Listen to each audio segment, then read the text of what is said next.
Muy buenos días, compañeros y compañeras. Bienvenidos. Esta es nuestra cuarta sesión de nuestro diplomado Movimientos y Activismos Estudiantiles en América Latina y México, una mirada desde el bachillerato. Y el día de hoy tenemos el gusto de que comparta con nosotros el doctor Nicolás Alberto Dip. Él no es tan solo em, el ponente del día de hoy, ¿no? Sino es nuestro colega, amigo. Y pues honestamente es el otro coordinador, ¿no? Y gracias a él se hizo posible este puente entre el CIDE, el Claxo y la Recume. Entonces voy a dar pie a leer su reseña curricular.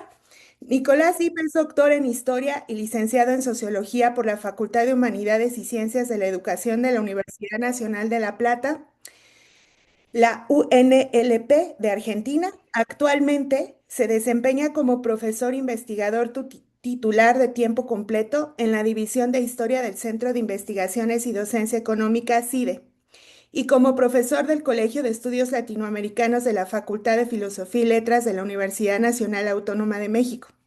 También es miembro del Sistema Nacional de Investigadores CINI-CONACYT de México, nivel uno, participante permanente del Programa Universitario de Estudios sobre Educación Superior de la UNAM.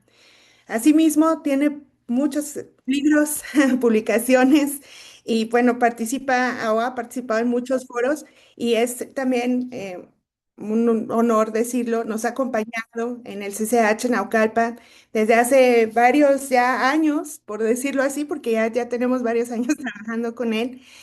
Nos ha dado charlas em, em, con respecto a los movimientos estudiantiles, específicamente el 2 de octubre, ¿no? Y de otro tipo de acompañamientos que hemos tenido con él. Y no tan solo en el CCH, también sé que ha estado en la Escuela Nacional Preparatoria y pues agradecemos muchísimo tu presencia, tu colaboración, Nicolás, y adelante.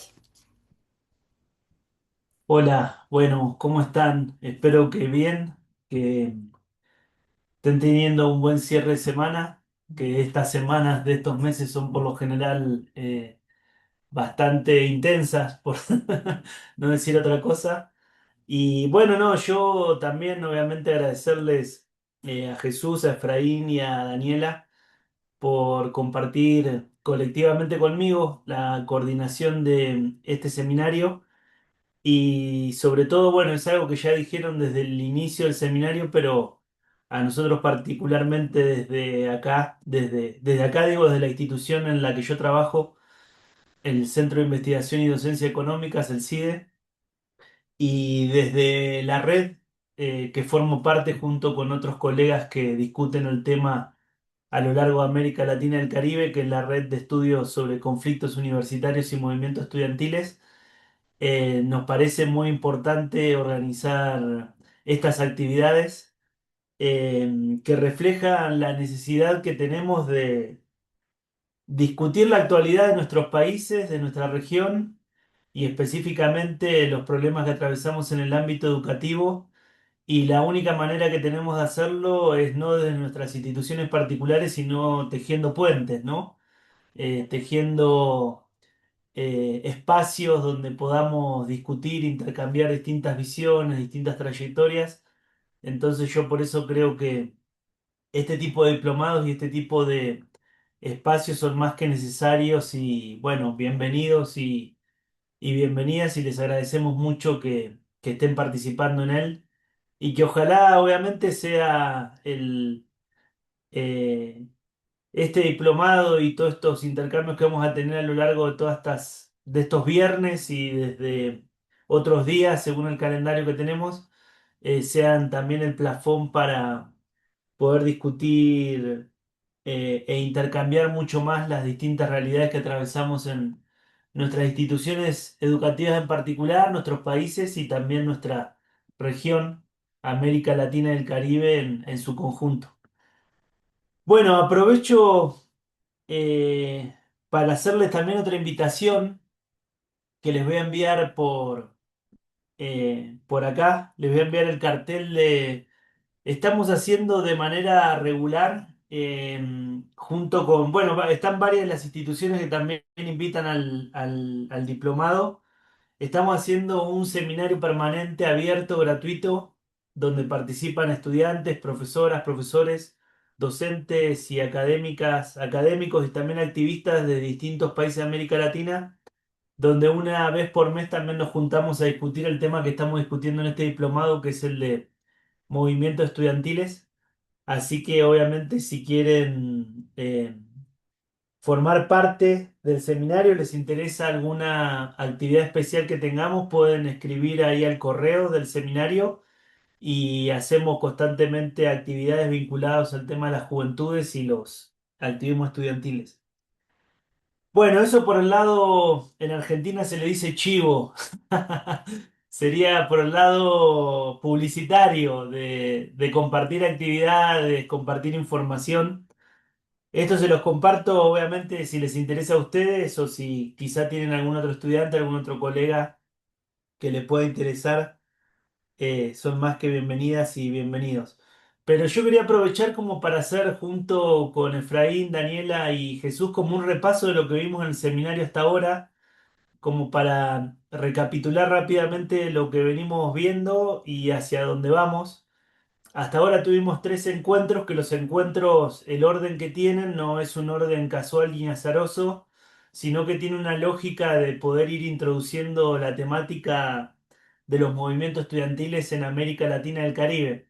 Como vieron, tuvieron la primera sesión con un querido compañero que es el secretario ejecutivo del Consejo Latinoamericano de Ciencias Sociales, Pablo Omaro, donde él justamente les dio una perspectiva de cómo es necesario abordar el tema de las juventudes de las ciencias sociales en América Latina y el Caribe. Ese fue el primer gran tema.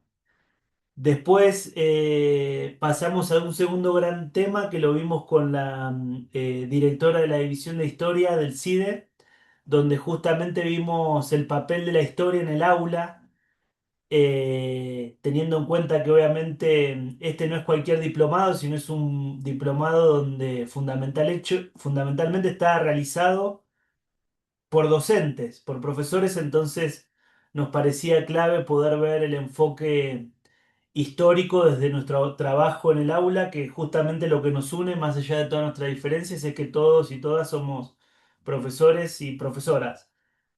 Y después, en la última sesión, nos visitó Imanol Ordorica, que él es un integrante del programa universitario de estudios sobre educación superior de la UNAM, donde nos dio un primer panorama de la historia de los movimientos estudiantiles en México, para que podamos tener una primera base de cuáles son las discusiones que implican al actor estudiantil desde la historia mexicana, pero teniendo en cuenta que ustedes saben, en los módulos de más adelante los vamos a profundizar particularmente, ver el caso de México junto con otros países de América Latina en distintos momentos históricos y prestarlo más atención a experiencias particulares. Pero Imanol nos dio un primer pantallazo. Y bueno, yo siguiendo este diálogo que estamos teniendo con ustedes entre distintos colegas, mi idea de hoy es dejarle un panorama abarcativo de cuáles son los principales enfoques y debates que hay que tener en cuenta para abordar los movimientos estudiantiles desde América Latina y el Caribe, que obviamente luego en los distintos módulos del diplomado lo vamos a profundizar con distintas experiencias particulares.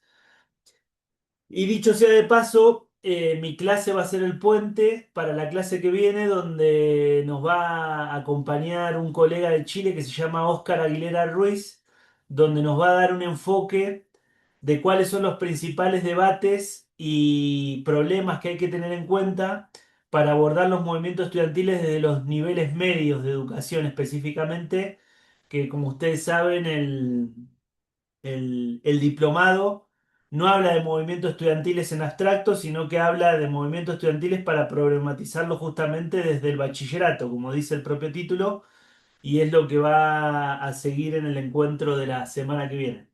Bueno, aprovecho para preguntarles y que no sea obviamente solamente un monólogo mío, vamos a tener un ida y vuelta. Si se entiende un poco el recorrido que les planteamos hasta ahora, si hay alguna duda con los temas, con el enfoque, con las preguntas, con el debate, porque justamente la idea de estos primeros encuentros es dejar el marco general que luego vamos a particularizar a partir de las distintas experiencias por país que vamos a ir viendo en los módulos que siguen, ¿no? En los módulos 2 en adelante. Pero la pregunta era sobre todo si se entendió bien este diálogo entre la primera encuentro con Pablo, que fue Juventudes, Ciencias Sociales de América Latina, luego el enfoque histórico desde el aula. Luego siguió Imanol con un primer pantallazo del activismo estudiantil y de los problemas en relación a los movimientos estudiantiles en México. Y ahora la idea es justamente ver un pantallazo, pero de los movimientos estudiantiles en América Latina y el Caribe, para que después lo puedan ver específicamente en relación al nivel medio con Oscar, ¿no? El encuentro de la semana siguiente. Bueno, acá Luis dice que sí quedó claro. Ahí veo también algunos, algunos dedos alzados. Pero bueno, me pareció importante, sin ánimo de ser repetitivo, pero como para que quede bien claro estos planteos iniciales que van a ser como el ABC que vamos a necesitar para lo que viene. Bueno, yo ahora si les parece les planteo una pequeña introducción al tema de movimientos estudiantiles en América Latina y el Caribe, para que después podamos intercambiar algunas preguntas, debates y sobre todo pareceres de cómo ven el tema. Pero a mí me gustaría compartir tres cosas que creo que son fundamentales, que las nombraría así. Primero, los movimientos estudiantiles en América Latina y el Caribe son un tema fundamental de las ciencias sociales de nuestra región. No son un tema secundario, no son un tema anecdótico, sino que son uno de los grandes temas de nuestras ciencias sociales latinoamericanas y caribeñas. Ese podría ser el primer punto.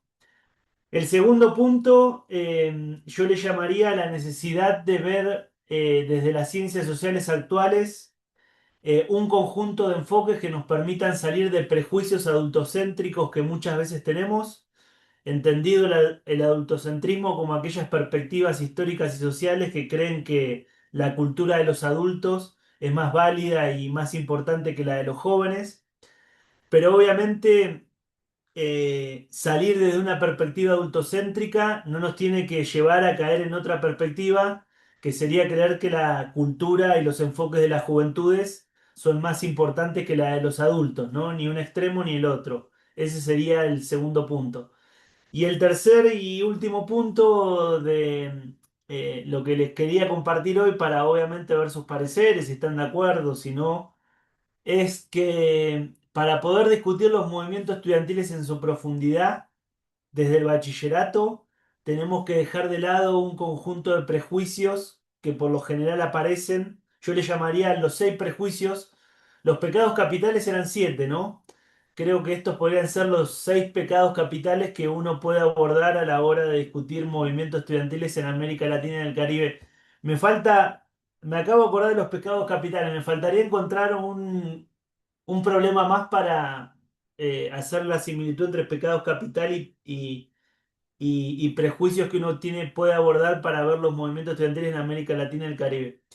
Bueno, lo primero les decía, no sé si a usted le pasa, a mí eso es algo que a veces me molesta, pero pareciera que cuando hablamos de movimientos estudiantiles en América Latina y el Caribe estamos hablando de un tema secundario que de vez en cuando las y los invitan a un diplomado como este para ver algo anecdótico y a esa cuestión anecdótica darle una centralidad que no tiene, ¿no? Parece que es un tema menor de la agenda y algo que nos preocupa de vez en cuando. Pero yo quería hablarles hoy del creador de los SH, de Pablo González Casanova. Ustedes saben que Pablo González Casanova creó los colegios de Ciencia y Humanidades cuando él fue rector de la UNAM. Solamente fue rector por 2 años, a principios de los años 70, pero si no recuerdo mal, en el año 72 creó los colegios de Ciencia y Humanidades, los SH. Y él fue el creador de los colegios de Ciencia y Humanidades, pero no los creó desde cualquier concepción, sino que justamente los creó desde un lugar, que era un lugar que él venía transitando, que era, yo le podría llamar el lugar de la sociología en América Latina y el Caribe. La sociología en nuestra región tiene distintos momentos, pero un punto fuerte que tiene nuestra región, y específicamente nuestra sociología latinoamericana y caribeña, es los años 60 y 70. Y la sociología de esos años justamente tenía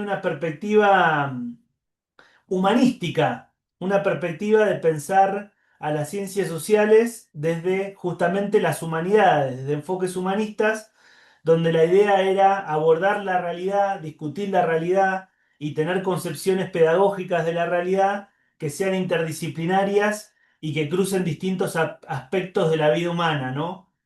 Eh, Hay un mensaje que les quiero compartir. No sé si conocen el mensaje que dio Pablo González Casanova al cumplirse los 40 años de la creación de los SH, se los voy a compartir. Se llama Un mensaje a la juventud.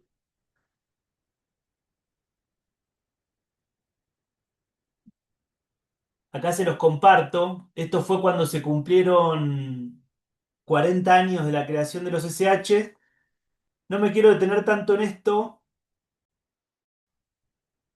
Perdón, se me había ido. Acá les compartí en el diario La Jornada, lo publicó justamente en el año 2011 el mensaje que da Pablo González Casanova, tanto a los profesores como a los estudiantes de los SH al cumplirse los 40 años de su creación. Y bueno, ¿por qué les decía? ¿Por qué les hablaba del creador de los SH? ¿Por qué les hablaba de la sociología en América Latina y el Caribe? ¿Y por qué les hablaba de que creo que hay que contextualizar la creación de los SH desde ese enfoque, que obviamente no es el único, pero sí me parece importante contextualizarlo en ese enfoque, porque si uno se centra en los años 60 y 70, la sociología y las instituciones que se preocupaban por la sociología en América Latina estaban creciendo y había un conjunto de sociólogos muy importantes que fueron tan importantes como Pablo González Casanova en sus respectivos países, que me gustaría nombrarlos, no por una cuestión enciclopédica de poner otro referente de la sociología, sino porque creo que va el tema de los movimientos estudiantiles de América Latina y el Caribe. Pero sociólogos contemporáneos a Pablo González Casanova hubo varios en distintos países de América Latina. Les voy a nombrar, no sé si los escucharon nombrar, pero todos son una referencia tan importante como Pablo en sus respectivos países. Por ejemplo, si uno va a Brasil, aparece una socióloga muy importante que se llamaba Maria Liz Mencarini Foracci. Maria Liz Mencarini Foracci. Si la googlean, les van a aparecer varios trabajos de ella. Fue una socióloga fundamental de Brasil. Si van a Uruguay y buscan en Uruguay su sociólogo paradigmático de los años 60, les va a aparecer un nombre que se llama Aldo Solari. Después, si van a Argentina y buscan un sociólogo similar a Pablo González Casanova, van a encontrar un sociólogo que se llamó Juan Carlos Portantiero. Y si van a Colombia, van a escuchar el nombre de un sociólogo tan importante como Pablo González Casanova, que se llamó Orlando Falborda. Bueno, todas estas personas que le nombré, Marielín Mencarini Foracci, Orlando Falborda, Aldo Solari, Juan Carlos Portantiero y el propio Pablo González Casanova, fueron referencias de nuestra sociología clásica de los años 60 y 70, que fue una sociología muy importante en América Latina y el Caribe, y todos esos sociólogos tuvieron como un tema central en esos años, y por eso es el primer punto que quería intercambiar y discutir con ustedes, a las juventudes y a los movimientos estudiantiles. Con esto, ¿qué quiero decir?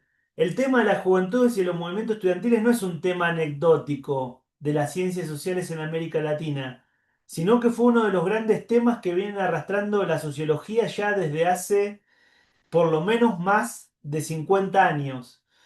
Y si solo tomamos la sociología, porque si nos retrotraemos a principios del siglo XX y tomamos todo el ensayismo latinoamericano, todo el ensayismo que una de las preocupaciones que tuvo nuestro ensayismo en América Latina también fue el tema de las juventudes y los movimientos estudiantiles, en verdad veríamos una preocupación en nuestra región que tiene más de 100 años sobre los movimientos estudiantiles. Y es un tema fundamental. Entonces yo creo que lo primero que hay que hacer en diplomados como este es poner el tema en el lugar que verdaderamente merece y que es uno de los temas más importantes de nuestras humanidades y de nuestras ciencias sociales en América Latina y el Caribe.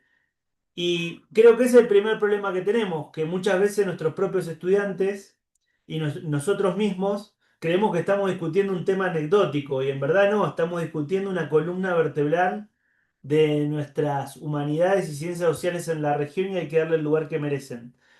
Todas estas personas que le nombré pueden encontrar artículos de ellos, libros, donde aparece el tema de la juventud y los movimientos estudiantiles. Disculpen que tome el ejemplo de Argentina, del sociólogo argentino, pero si ustedes ven de todos esos conjuntos de sociólogos que les nombré, ese sociólogo argentino que se llamó Juan Carlos Portantiero, se exilió acá en México justamente cuando fue la dictadura militar en Argentina, que dicho sea de paso, ahora el 24 de marzo se cumplen 50 años de la dictadura militar en Argentina y lo elijo a él como ejemplo porque no me quiero olvidar de nombrar esta fecha emblemática que estamos transitando en Argentina, que es importante para pensar la actualidad y el pasado de toda América Latina. Bueno, y Pablo González, perdón, Juan Carlos Portantiero se exilió acá en México y en el año 78, eh, Siglo XXI, la editorial Siglo XXI, publicó quizá uno de los libros más importantes que hay en torno a movimientos estudiantiles, que se llama Estudiantes y Política en América Latina, que es el libro de Juan Carlos Portantiero, que es la gran producción sociológica de los años 60 y 70 que problematizó en una perspectiva amplia a los movimientos estudiantiles de América Latina y el Caribe. Pero si ustedes tienen en cuenta a Fal Borda, al propio Pablo, o a María Liz Mencarini Forachi, o al propio Aldo Solari, van a poder encontrar también perspectivas de ellos y trabajos de ellos e intervenciones de ellos en distintos momentos, donde también tuvieron como un tema central el pensar a los movimientos estudiantiles de América Latina y el Caribe. Bueno, ese es el primer gran punto. Les nombré a estos sociólogos de los años 60 y sociólogas. Les nombré este libro que para mí hasta el día de hoy sigue siendo el mejor libro sobre movimientos estudiantiles, el que se llama Estudiantes y Política en América Latina, editado por Siglo XXI en el año 78. E incluso les nombré el papel del ensayismo de las primeras décadas del siglo XX. Vieron que en la clase anterior Imanol Ordorica les habló de la reforma universitaria del año 18 en América Latina, que fue un movimiento estudiantil que surgió en Argentina y luego se ramificó por distintos países de América Latina. Y les habló del papel de Vasconcelos acá en México, pero podríamos nombrar otras intervenciones que hubo en torno a la reforma universitaria, como por ejemplo pensar en Deodoro Roca, en Juan Carlos Mariátegui, en Víctor Raúl Ayala Torre. Bueno, en otras referencias vinculadas a la reforma del 18 que fueron parte del ensayismo latinoamericano que discutió de manera muy directa en la primera mitad del siglo XX todo el tema de los movimientos estudiantiles en América Latina y el Caribe. No me quiero extender demasiado con esto, pero si les interesa que discutamos el lugar del ensayismo y de la sociología de los años 60 y me quieren hacer algunas preguntas particulares en torno a eso, obviamente lo podemos discutir. Yo ahora me quiero conformar con, por lo menos, compartir en este diplomado que el tema de los movimientos estudiantiles en nuestras humanidades y en nuestras ciencias sociales y el tema de las juventudes es un tema central, de primer orden, que ha preocupado a las grandes referencias, a nuestros grandes pensadores, y le tenemos que seguir dando el lugar que merecen, no hay que darle un lugar secundario, tanto ni en nuestras clases, ni en nuestros programas, ni en cualquiera de los proyectos que tengamos. Creo que el principal papel es darle a las cosas la importancia que verdaderamente tienen. Bueno, ese es el primer punto. El segundo punto que quería compartir y discutir era esta idea de escapar a las miradas adultocéntricas, pero también escapar a las miradas que creen que la cultura de las juventudes es mejor a la de los adultos. Les decía, le puse este término, podría ser el término de adultocentrismo y el término de juvencentrismo, para llamarlo de alguna manera. Creo que esos dos enfoques no sirven, ¿no? ¿Qué serían estos dos enfoques? Yo creo que un gran problema que tenemos en las ciencias sociales es, por un lado, creer que las experiencias que importan de los movimientos estudiantiles son las experiencias del pasado, las experiencias de los adultos.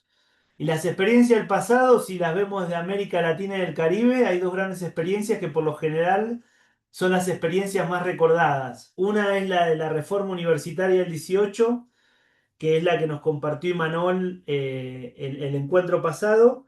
Y la otra también, que es otra experiencia que nos compartió Imanol, es la de los movimientos estudiantiles del año 68.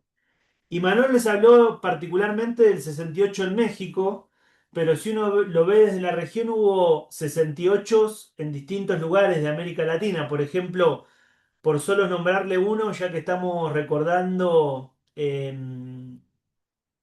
las dictaduras del cono sur de los años 60 y 70, una de las dictaduras más tempranas de ese conjunto de escalada militar de los años 60 y 70 en el cono sur fue la dictadura de Brasil del año 64, que dicho sea de paso, hoy saben que en Brasil está gobernando de vuelta un presidente que proviene del mundo obrero, de la clase trabajadora, que quizás ya va a ser, cuando hablemos de acá en décadas para adelante, va a ser va algo de museo, ¿no? Pues teniendo en cuenta cómo está cambiando el papel de la clase trabajadora en la actualidad en distintos países de América Latina a nivel mundial, pero hoy a Brasil la gobierna Lula da Silva. Pero antes de Lula da Silva estuvo un presidente en Brasil que fue militar, que era Bolsonaro. Y Bolsonaro, justamente una de las características que tenía era de reivindicar la dictadura militar del año 64 en Brasil. Bueno, esa dictadura militar tuvo una primera gran oposición, que fue un movimiento estudiantil del año 68 en Brasil, que fue tan importante y es tan recordado como el movimiento estudiantil del 68 en México. Uno podría nombrar los tres 68 latinoamericanos más importantes, los tres movimientos de protesta del año 68 estudiantiles más importantes en América Latina, y seguro pondría tres. Uno que se dio durante un gobierno democrático todavía, que es el 68 uruguayo, uno que se dio durante una dictadura, que es el 68 Brasil, y uno que se dio en el marco del gobierno del PRI, que es el 68 mexicano. Bueno, pero ¿qué les quiero decir con esto? Le estaba hablando, no les quiero hablar del 68 en sí, si quieren después hablamos, si les interesa particularmente, pero le estaba diciendo que uno de los grandes problemas que tenemos al discutir los movimientos estudiantiles desde América Latina y el Caribe y acá en México es que partimos de miradas adultocéntricas sobre el tema, donde creemos que las experiencias históricas precedentes del siglo XX, sobre todo la de la Reforma del 18 y la del movimiento estudiantil del 68, son las importantes y las que valen la pena. Y en verdad, si uno ve la historia de los movimientos estudiantiles en América Latina, como lo vamos a ver en este diplomado, sin ganas de adelantar la película, porque la idea es que vayamos viendo encuentro por encuentro distintas experiencias, pero en verdad eso no es así. Incluso uno, si toma fines del siglo XX y principios del siglo XXI, podría encontrar muchos ejemplos que contradicen la idea de que el 68 y el 18 son los grandes movimientos estudiantiles. Por solo nombrar una experiencia que les nombró Imanol Dorica en el encuentro pasado, si ustedes toman nuestra institución que es la UNAM, la huelga del 99 en la UNAM fue una huelga mucho más larga que la del año 68. Y si bien obviamente los dos tuvieron un cierre problemático y trágico, y la del 99 obviamente no es equiparable al cierre que tuvo el 68, como huelga en sí, como protesta estudiantil, fue mucho más larga que la protesta del año 68, por solo poner un ejemplo.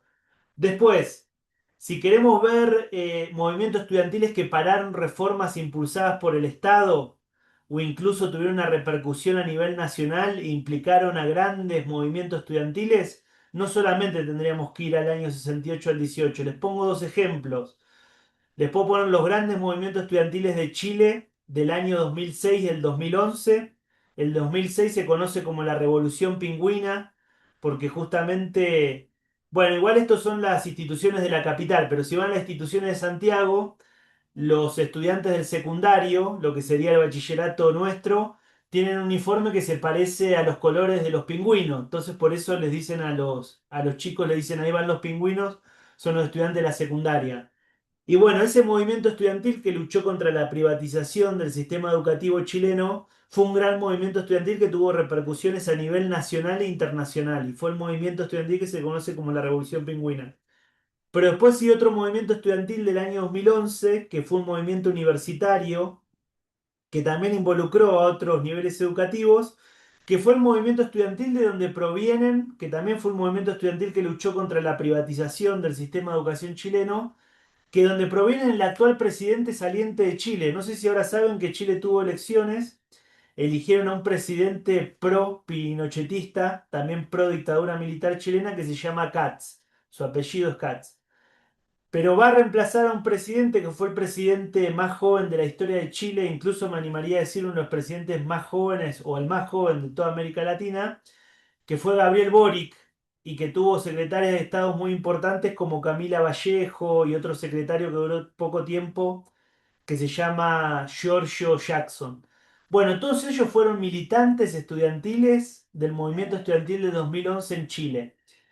Y les digo, les pongo solamente el ejemplo de la huelga en 99 en la UNAM, el ejemplo del movimiento pingüino del 2006 en Chile y el ejemplo del 2011, solo para hablarles de grandes movimientos estudiantiles que tuvieron repercusiones nacionales e internacionales y que no son los clásicos del siglo XX. Pero la idea del diplomado, ahora cuando vayamos avanzando, es mostrar un conjunto de experiencias similares en distintos países de América Latina y el Caribe.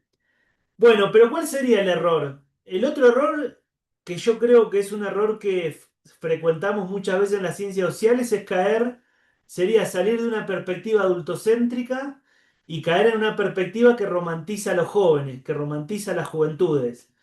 Y yo creo que esa otra perspectiva tampoco ayuda a discutir el tema. Y por ejemplo, recién les nombré el papel del nuevo presidente de Chile, de Katz. Les nombré el papel de Bolsonaro, pero les podría nombrar el papel de Milei en Argentina y otras experiencias gobernantes actuales que se conocen como los presidentes de las nuevas extremas derechas latinoamericanas. Bueno, todos esos presidentes de las nuevas extremas derechas latinoamericanas también tuvieron jóvenes y estudiantes que creen que esos presidentes son las opciones que valen la pena en América Latina y donde justamente vemos que en experiencias como esas, la identidad política de los jóvenes y los movimientos estudiantiles son complejas, ¿no? Que no hay que romantizarlas ni creer que los estudiantes por el hecho de ser estudiantes y los jóvenes por el hecho de ser jóvenes son el futuro y nos van a traer algo mejor. Los jóvenes muchas veces nos pueden traer tendencias conservadoras, tendencias reaccionarias, tendencias autoritarias y tendencias que uno pondría como tendencias que contradicen los principios democráticos básicos que defienden mucho de lo que estamos en las ciencias sociales, sin igual, obviamente, idealizar la democracia y lo que implica, ¿no? Pero con esto quiero decir que también hay que tomar con pinzas el hecho de hablar de los jóvenes y sobre todo lo de los estudiantes en la actualidad. O sea, hay que salir de las perspectivas que glorifican el mundo adulto, pero tampoco para caer en otra perspectiva que glorifica el mundo juvenil actual por el hecho de ser jóvenes. Bueno, no sé cómo lo ven, me gustaría discutirlo con ustedes. Yo creo que si queremos abordar seriamente el tema desde las aulas, si queremos abordar seriamente el tema desde las ciencias sociales, tenemos que romper con esos dos prejuicios. Ni creer que los adultos somos mejores, pero tampoco creer que los jóvenes, por el hecho de ser jóvenes, son mejores y traen algo nuevo. Creo que tanto para uno y otro espacio podríamos encontrar distintos temas para discutir, saliendo obviamente de la glorificación. Y creo que algo que nos tenemos que preguntar, si es que eh, discutimos verdaderamente este tema desde el aula, es por qué la Universidad Nacional Autónoma de México glorifica ciertos movimientos estudiantiles y reconoce ciertos movimientos estudiantiles y no reconoce otros. Por ejemplo, esto es algo que habíamos venido discutiendo con Imanol desde el encuentro pasado. Si uno ve la historia oficial de la UNAM, es paradójico porque la UNAM constantemente nos viene diciendo que quiere pensar un futuro mejor para nuestra universidad, para nuestra casa de estudio, pero parece que está encerrada en el gran eterno retorno. No sé si vieron la película El Día de la Marmota, ¿no? Eso parece la política de la UNAM en torno a los movimientos estudiantiles. De creer de que constantemente vivimos un día de la marmota, de volver al año 68 y glorificar al año 68 y girar alrededor de eso, como un loop imparable, ¿no? Bueno, lo estoy exagerando un poco, discúlpenme, pero si ven la historia oficial de la UNAM, la historia oficial de la UNAM es el 68 y nada más, se acabó. Y creo que eso que parece una cuestión anecdótica en verdad muestra grandes problemas que tenemos muchas veces nosotros y nosotras para pensar la complejidad juvenil y estudiantil en una mirada histórica más compleja, ¿no? Por eso creo que ese mensaje a la juventud que les presenté de Pablo González Casanova ayuda a discutir eso, que también es paradójico, porque la UNAM constantemente, y ustedes lo saben porque en todos los SH hay una placa conmemorativa a Don Pablo. Volvemos a Pablo González Casanova, una estatua, pero no le hacemos caso nunca en que hay que abordar la realidad de manera crítica y que tenemos que complejizar nuestro sentido común, nuestros lugares comunes, ¿no? Entonces creo que también que con personas que recordamos tanto y tenemos tan presente en todas nuestras placas de mármol, en todas las instituciones, también tendríamos que pensar si le estamos haciendo honor a esos grandes nombres y a lo que nos planteaban. Bueno, y para cerrar les hablaba de lo que le llamaba como los pecados capitales a la hora de discutir los movimientos estudiantiles. Con esto cerraría el tercer punto, que son visiones reduccionistas que tenemos sobre el tema. Y estas visiones reduccionistas las sintetizaría en 6 visiones, que justamente creo que este diplomado, en la forma que lo pensamos justo con Daniela, Efraín y Jesús, intenta salir de esos lugares comunes. Pero esos lugares comunes diría que son 6.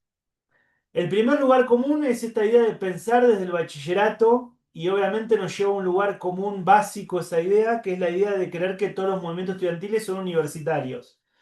Y siempre que hablamos de movimientos estudiantiles hablamos de movimientos de universidad. Bueno, este diplomado parte del punto de partida de que no, que los movimientos estudiantiles son más complejos y abarcan distintos niveles educativos. Y un nivel educativo fundamental es el nivel educativo de bachillerato. Los niveles medios, yo recién les puse el ejemplo de los secundarios en el cono sur, pero podemos poner muchos otros y vamos a ver también muchas otras experiencias a lo largo de todo el diplomado. El primero, el segundo lugar común que muchas veces cae en los relatos oficiales, creer que los movimientos estudiantiles son progresistas y de izquierda. No, está lleno de movimientos estudiantiles conservadores, de movimientos estudiantiles fascistas, reaccionarios y de todas las etiquetas negativas políticamente que ustedes les quieran poner, aparte de esas que yo puse. Incluso hay movimientos estudiantiles que salen de la lógica izquierda y derecha, que tienen identidades políticas complejas, que no se reducen a esa dicotomía clásica de izquierda-derecha. Por ejemplo, pienso en Argentina en una experiencia política muy compleja que abarcó todo el arco político que fue el peronismo y tuvo el movimiento estudiantil argentino expresiones del peronismo que no es tan fácil pensar si son de izquierda o son de derecha, ¿no? Y uno podría poner otros ejemplos de ese tipo. Ahí van dos. Un tercer prejuicio es el prejuicio que yo les hablaba, del prejuicio adultocéntrico, de creer que los movimientos estudiantiles que valen la pena son los movimientos estudiantiles del siglo XX. Y justamente la idea es que no, que tenemos un conjunto de movimientos de fines del siglo XX, de todo el siglo XXI, que fueron igual de importantes y tuvieron repercusiones a nivel internacional tan similares como lo del siglo XX. Tercer prejuicio. El cuarto prejuicio. Vieron que hablamos mucho de la UNAM. Yo les hablé de Santiago de Chile, y siempre que hablamos de Argentina podríamos hablar de Buenos Aires. Bueno, tenemos una idea de hablar mucho de las grandes capitales y de sus centros urbanos y de creer que los movimientos estudiantiles más importantes son los de justamente de las capitales y los centros urbanos. Y la idea de este diplomado es romper con esa visión y darnos cuenta que en los diversos estados de nuestros países hay movimientos estudiantiles más importantes que los de las grandes capitales. No sé si vieron, hace poco publicaron unos colegas de acá de México un libro que se llama, si no recuerdo mal, ahora se los busco y se los comparto, El movimiento estudiantil del 68 en los distintos estados de México y muestra, por ejemplo, el 68 en Sonora, el 68 en Sinaloa, el 68 en Puebla y el 68 en distintos estados de México. Y todo ese tipo de estudios que se están realizando, muchos de ellos en la actualidad, muestran que las protestas que se dieron a nivel estatal muchas veces fueron mucho más importantes que las protestas que se dieron en las capitales. Y creo que ahí es un punto importante para poder discutir y ver. Bueno, vamos cuatro. El quinto, me estoy olvidando el sexto, ahora sí se me va a venir a la cabeza, pero el quinto, podríamos llamarle el prejuicio de clase y étnico en torno a los movimientos estudiantiles que está vinculado al anterior. Cuando hablamos de movimientos estudiantiles, tenemos ahí una tendencia a nombrar clases medias blancas urbanas. Y nos tendríamos que preguntar qué, los estudiantes no son de clase obrera, no son de sectores populares, los estudiantes no pueden ser indígenas, no pueden ser campesinos. Por el solo hecho de hablar de una experiencia que atraviesa todo el siglo XX, vinculada a la Revolución Mexicana y está vinculado a grandes protestas estudiantiles del siglo XXI y a grandes demandas que tienen los movimientos sociales hoy de México, las escuelas normales rurales, los estudiantes de Ayotzinapa, los estudiantes campesinos, la Federación de Estudiantes Campesinos Socialistas de México y otros que podemos poner.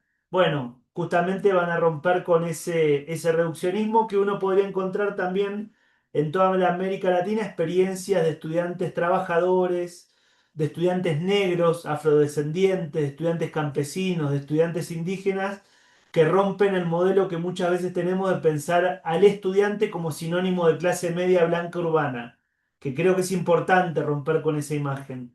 Incluso para pensar nuestra región. Siempre que hablamos de América Latina, hablamos de Chile, hablamos de México, hablamos de Brasil. ¿Y qué pasa con un país como Guyana? ¿Qué pasa con un país como Jamaica? O sea, no forman parte de la región.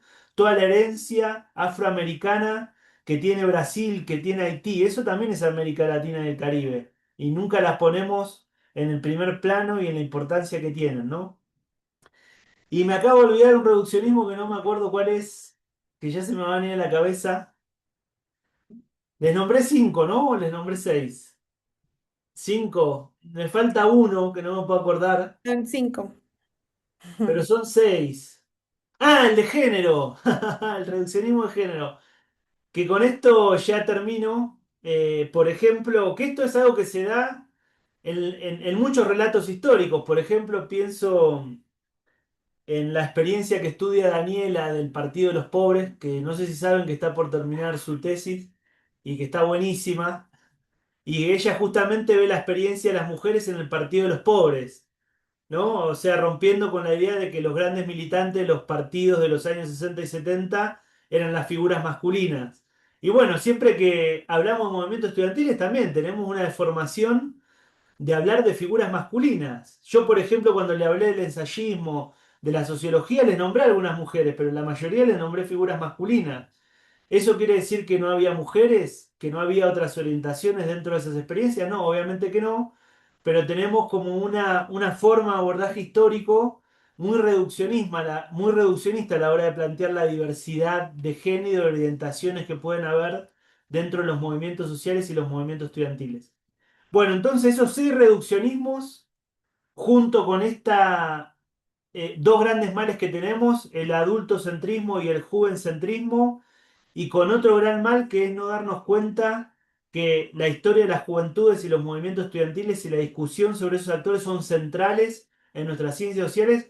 Si no salimos de ese complejo de inferioridad, si no salimos de esas dos visiones sesgadas, el adultocentrismo y el juvencentrismo, y si no salimos de esos seis reduccionismos que tenemos para abordar todos estos temas, no vamos a tener una buena historia y una buena ciencias sociales y un buen abordaje en el aula sobre todos estos temas.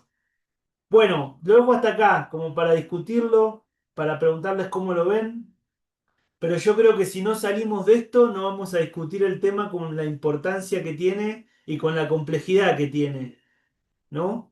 Y me parece que espacios como estos son más que necesarios para poder justamente renovar y darle aire a todo este tema y darle aire fresco, ¿no? Bueno, no sé cómo lo ven, qué les parece, obviamente cosas que no estén de acuerdo. Esta es mi visión, ¿no? Como yo lo veo, pero quizás no lo comparten.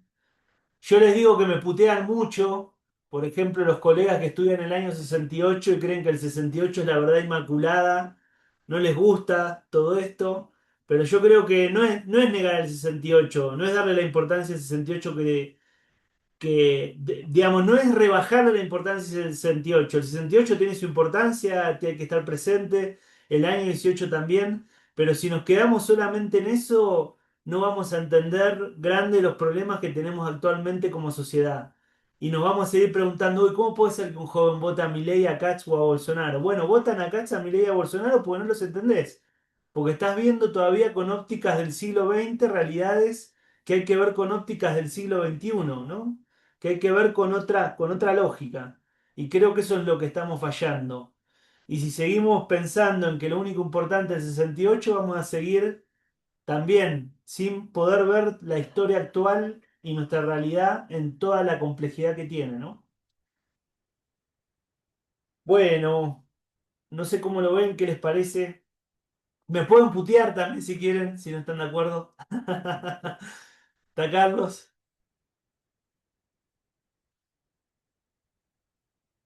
Pues muchas gracias al doctor Nicolás Dip por esta reflexión que pues nos hizo todo el recorrido de lo que hemos visto y ahí creo yo que sí voy a cerrar rápidamente para darle pie a sus comentarios y participaciones.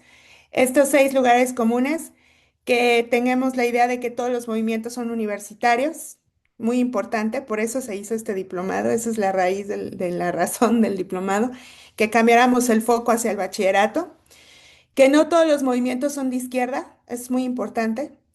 Y también decirles que muchas instituciones que pensamos que son absolutamente neoliberales o de derecha, también han tenido buenos movimientos estudiantiles, eso es importante. Que no todo pasa en las grandes ciudades, ¿no? No todos los movimientos estudiantiles se dan en la Ciudad de México, en el caso de México, que hay otras experiencias de los estudiantes, que hay estudiantes campesinos, estudiantes obreros, estudiantes afrodescendientes, y que sí, como bien dijo el doctor Nicolás Dip, romper con este mito de que todos los movimientos estudiantiles son de la clase media blanca, ¿no? Como el único estudiantado que reconocemos. Y la última, muy importante, cambiar el punto del foco de los sujetos históricos en este caso, ¿no? Que es cambiarlo al género. Entonces, todos están centrados en figuras masculinas y voltear a ver a las figuras femeninas. Y junto con eso, el juvecentrismo, que yo no sabía esta parte, ¿no? No tenía ni idea de pensarlo desde esa perspectiva, y el adultcentrismo. Bien, tiene su mano levantada el maestro Carlos Alberto Ramírez. Adelante, maestro, por favor. Buenos días. Sí, a lo mejor solo para agregar algo que a lo mejor está dentro del adultcentrismo, también pensamos la despolitización, ¿no? Ahora cuando entre paros y muchas cosas que suceden o la manifestación de la generación Z dicen, no, los jóvenes no saben qué quieren y nos ponemos así como, son muy ignorantes, están despolitizados. Yo creo que también sería como otro prejuicio. Yo pienso que es mucho más complejo, evidentemente, decir, pero el decir así de entrada, no saben lo que quieren, pues digo, no, pues tú no lo sabrás, pero yo creo que los jóvenes sí. Entonces también sería como esta invitación a, pues, analizar también esto y no dar así como una falsa explicación, decir no saben lo que quieren. Y bueno, yo creo que por eso también me inscribí en el diplomado, como para entender más, porque si yo también de repente dices, bueno, no entiendo aquí, pero entonces hay que buscar por dónde y no descalificar a priori de no saben lo que quieren. Solo ese era mi comentario, gracias. Maestro, muchísimas gracias. Sí, claro que sí. ¿Qué te parece si hacemos tres, Nicolás? Tres participaciones y tres del chat, y así nos vamos. Maestra María Dolores, por favor. Buenas tardes, muchas gracias. Me dejas reflexionando muchas cosas sobre este tema de los movimientos estudiantiles y cómo lo enfocamos pues a la universidad, al género. Bueno, a mí me ha tocado en mi paso por el CCH como estudiante, luego en la Facultad de Economía como estudiante y ahora como profesora del CCH Sur. Y he podido observar pues estos movimientos de cerca en la UNAM, ¿no? Que creo que hay en especial, bueno, me ha tocado observar algunos movimientos interesantes, pero ya como profesora del CCH, creo que en el CCH todavía tenemos estudiantes organizados y como profesora he escuchado que ya no se organizan como antes, ¿no? Como esto que decías de esas añoranzas del 68. Y mucho se trata de explicar a partir de este adultocentrismo de qué hemos hecho como docentes, como profesoras y profesores, que ya no llevamos a la crítica al estudiantado, ¿no? Sí creo que es importante hablar del sentido de la educación, sí creo que pues los programas de estudios han sido intervenidos hacia un corte neoliberal y que sí se ha tratado de recortar la crítica y que como profesores, profesoras desde la revisión de los programas, pues hemos estado ahí empujando que nuestras asignaturas pues no se recorte y bueno, seguir haciendo esta defensa de la crítica en los programas.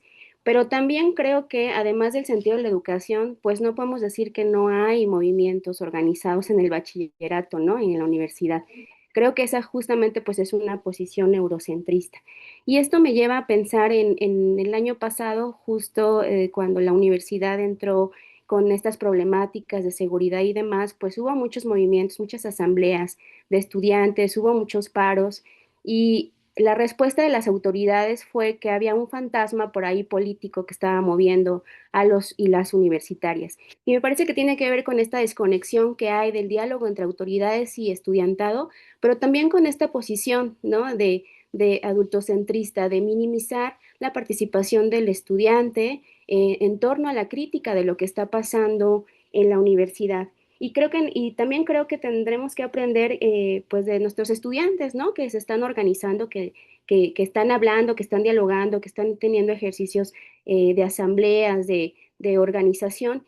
Pues lo que tuvimos en el 2019 con el movimiento de mujeres organizadas, creo que es un claro ejemplo de que sí hay este movimiento de estudiantes en la universidad y que hoy por hoy pues siguen rebasando a la institución. La institución tiene una política de igualdad de género muy importante y muy interesante, pero que emana justamente de esa organización, de las mujeres organizadas que hablaron y que se organizaron y que pusieron pues alto a todas las violencias que estaban viviendo. Y creo que minimizar y decir que ya no hay organización de estudiantes con sentido crítico como antes, pues es justamente esta posición adultocentrista, ¿no? Entonces, creo que me gustó, hice esa reflexión a partir de lo que has mencionado y desde luego, bueno, pues me quedo en el ámbito de la universidad, pero por supuesto hay mucho que decir pues en otros ámbitos como lo has mencionado. Muchas gracias. Nada más.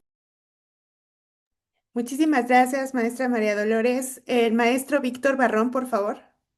Sí, perdonen que no ponga la cámara, pero estoy cerca del reclusorio y si la pongo me desconecta el internet. Como ya ven que tienen inhibidores de señal, híjole. Bueno, yo, bueno, ya a lo mejor hasta estoy abusando porque puse un comentario muy largo en el chat. Me parece muy interesante. Bueno, esta información la tomé del texto que nos dieron de base, ¿no?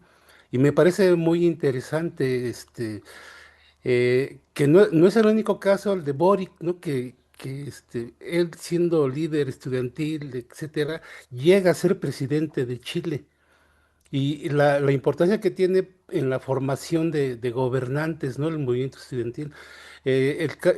Porque, bueno, digamos, también está el caso de Claudia Sheinbaum, ¿no? El movimiento del 99 en la huelga de la UNAM. Y toda esa generación que ahora está, o sea, son pilar de la cuarta, ¿no? Y que, pues, si ustedes ven el contraste o sea, la gente o sea, el CEU, los integrantes del CEU que se enfrentan con los funcionarios de rectoría y los funcionarios de rectoría están en la cárcel, eh, o sea, se suicidaron, o sea, cayeron en desastre, ¿no? Digamos, me parece muy interesante porque, bueno, yo vi también la formación de los políticos en China por Deng Xiaoping también fue un luchador social o sea, desde muy joven, ¿no? Bueno, yo lo veo porque es una alternativa, no nada más que sean activistas estudiantiles, ¿no? Sino que los luchadores sociales puedan acceder a puestos de gobierno y no como pasa en Estados Unidos que es la pura mercadotecnia, ¿no? Gente horrible, ¿no? Pero como manejan digamos, esta forma de hacer política en base a la mercadotecnia, pues llega gente que, hijos, ¿no? Indeseable, ¿no? Pero en fin, a mí esto sí me parece muy importante o sea, rescatar del movimiento estudiantil, ¿no? que puede, y no nada más en los activistas estudiantiles, sino en general, ¿no? Los luchadores sociales, ¿no? Las luchadoras sociales. Sí, gracias por escuchar. Al contrario, maestro, muchas gracias. El maestro Giovanni Díaz Silva, por favor. Gracias. Perdón.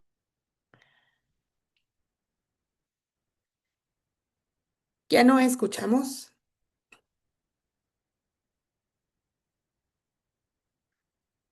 Creo que se perdió su conexión. ¿Derecha? Ahí se Sí, son escucha. interesantes. ¿Ahí se escucha? Sí. Ay, perfecto, gracias. Sí, sobre los movimientos de estudiantiles de derecho, que es algo bastante interesante que estudiar ahora. Y en México me parece que un movimiento estudiantil de derecho interesante fue el movimiento 132. O sea, chicos de la Ibero, panistas, todos en contra del PRI, ¿no? De Peña Nieto, ¿no? Esta lucha de poderes en ese momento. Y por otro lado, Perdón, sobre... maestro, perdón, se cruzan pues, muchas voces en su audio. sí, es que estoy en mi escuela, están los chamacos saliendo de clase. Ah, muy bien. Ya están saliendo de clase, voy a entrar a un ratito. Perdónenme, ¿eh? Perdónenme. Ya me voy, adiós.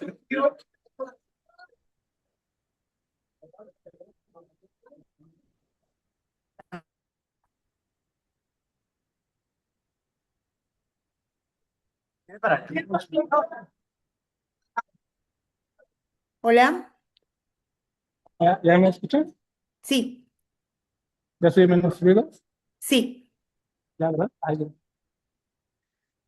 Sí, y la segunda cosa que quería mencionar es esta hipótesis o postura del adultocentrismo, eh, que a mí me parece que en realidad, que en realidad sigue existiendo eso entre los estudiantes. Por ejemplo, el caso del porrismo, pues en los años 90 y ahora pues sigue siendo evidente que quienes los dirigen son adultos, ¿no? Son personas de 40 años, 45 años. Y yo que doy clases en Prepa 4, recientemente, hace unos meses, los estudiantes sacaron a comité de lucha y aquí en la prepa. Pero el comité de lucha, popularmente se le conocía como el CUO, y que existía desde 68, 69 aquí en la prepa, pues también era evidente que eran o que son adultos quienes los siguen dirigiendo, ¿no? Son adultos de 40, 45 y que atrapan a los muchachos, a las chicas, los jalan a estos movimientos. Y después los muchachos y las más chicas se van como dando cuenta, ¿no? De esas direcciones que van, que son adultos, que finalmente tienen otros intereses y van dejando esas luchas. Y un último comentario. Eh, También creo que muchas veces estos movimientos estudiantiles se institucionalizan, ¿no? Como este movimiento de mujeres organizadas de 2019, pues muchas de ellas ya están en la estructura institucional de la UNAM. O algo interesante que platicaba con unas niñas hace unos días apenas, unas alumnas de aquí de Prepa 4, me decían que se habían dado cuenta de que ahora el 9M tenía como ciertas intenciones, ¿no? Porque en Prepa 4 no hubo tendedero, por ejemplo. Y ellos lo atribuyeron a que, esas niñas lo atribuyeron a que el 9M, que ahora ya se institucionalizó también, pues lo que provoca es que, es una tesis de ellas, no, no mía, que lo que provoca es que pues, el 8M se celebra, bueno, no se celebra, se conmemora, etcétera, pero el 9 que no vienen las niñas y las maestras a trabajar, provoca que para el 10 o para el siguiente día ya sea como muy tarde para hacer esta exposición de lo que sea, ¿no? De propios acosadores, etcétera. Y entonces ellas asumen que esto también puede ser como una forma de ir manipulando estos movimientos sociales y que vayan como, perdón, estudiantiles y que vayan perdiendo como como cierta fuerza. Entonces, esas son posturas de algunas alumnas de aquí de la prepa que quería mencionar porque creo que sí son interesantes para su estudio. Gracias. Perdón. Gracias, maestro. Em, Nicolás, ¿quieres hacer una intervención ahorita y seguimos con el chat? Buenísimo, gracias Gracias. Dani y gracias a todas y todos por las preguntas, los comentarios están buenísimos. Es más, tan buenos los comentarios que no sé cómo responder todos, pero voy a intentar ir por partes y si me olvido de alguno lo retomo ahora en el segundo momento.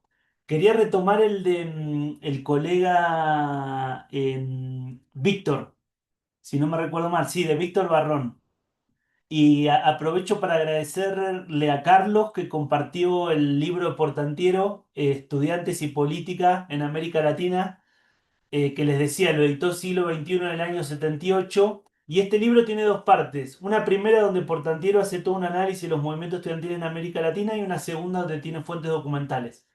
Bueno, pero ¿por qué quiero partir de acá el libro de Portantiero? Porque quería comentar en relación a la pregunta, al comentario que hizo Víctor, que Víctor dijo algo muy importante y que está vinculado al por qué no hay que minimizar el tema de los movimientos estudiantiles en el debate de las ciencias sociales actuales y no solamente histórico. Y justamente Portantiero tiene una tesis en ese libro que dice, los movimientos estudiantiles son tan importantes en América Latina porque fueron formadores de contraelites políticas. Pasándolo a un lenguaje más llano, ¿qué nos está diciendo? Es que muchas de las dirigencias políticas de nuestros países tuvieron una militancia previa en los movimientos estudiantiles. Y uno lo puede encontrar con múltiples ejemplos. Por ejemplo, les tiro ejemplos al azar. Si uno toma la Revolución Cubana, ni pensar el propio Fidel Castro que viene de la herencia de la Reforma del 18. Hablamos de Gabriel Boric, hablamos de Camila Vallejo, también nombraron la experiencia de Claudia Sheinbaum que participó en el mismo movimiento estudiantil de Imanol Dorica de los años 80, en el movimiento estudiantil de la UNAM del Consejo Estudiantil Universitario que al igual que el movimiento del 99 se opuso a la implantación de cuotas de inscripción dentro de la UNAM. Sheinbaum participó ahí y Manol, que estuvo en la anterior sesión, también participó ahí junto con ella. Y podríamos poner muchísimos otros ejemplos donde uno podría tomar a dirigentes o a dirigentes políticas de América Latina y al bucear ahí en su biografía, darse cuenta que tuvieron un momento de formación y socialización previa en el activismo estudiantil. Es súper frecuente y a pesar de todo lo que dicen, muchas veces sigue pasando y uno lo puede encontrar en muchísimos casos de dirigentes y dirigentes políticas. Yo creo que eso es importante tenerlo en cuenta y no dejarlo pasar.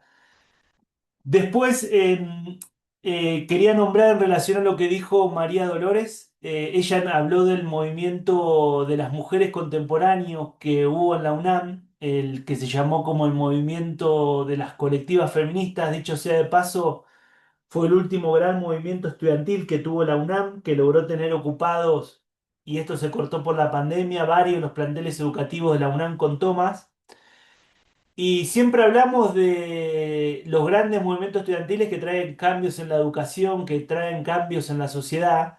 Yo creo que ese movimiento estudiantil muy reciente hay que nombrarlo, porque muchos de los cambios en torno, que esto también lo nombraron recién, a la implementación de nuevos espacios que tratan el tema de género ya sea a nivel de las materias, a nivel de estancias de gobierno o a nivel académico o cultural más amplio de la universidad, mucha de la implementación de esas políticas se debió a ese movimiento estudiantil, que dicho sea de paso, se dio de manera contemporánea en distintos países de América Latina, ¿no? Uno podría encontrar manifestaciones parecidas, no iguales, fueron distintas dependiendo la cultura política e institucional de cada país, pero uno encontraba, por ejemplo, de esas manifestaciones en Argentina, en Chile, las encontraba en Guatemala, las encontraba en Honduras, las encontraba en Costa Rica, mientras las encontraba también acá en México, todas de manera contemporánea.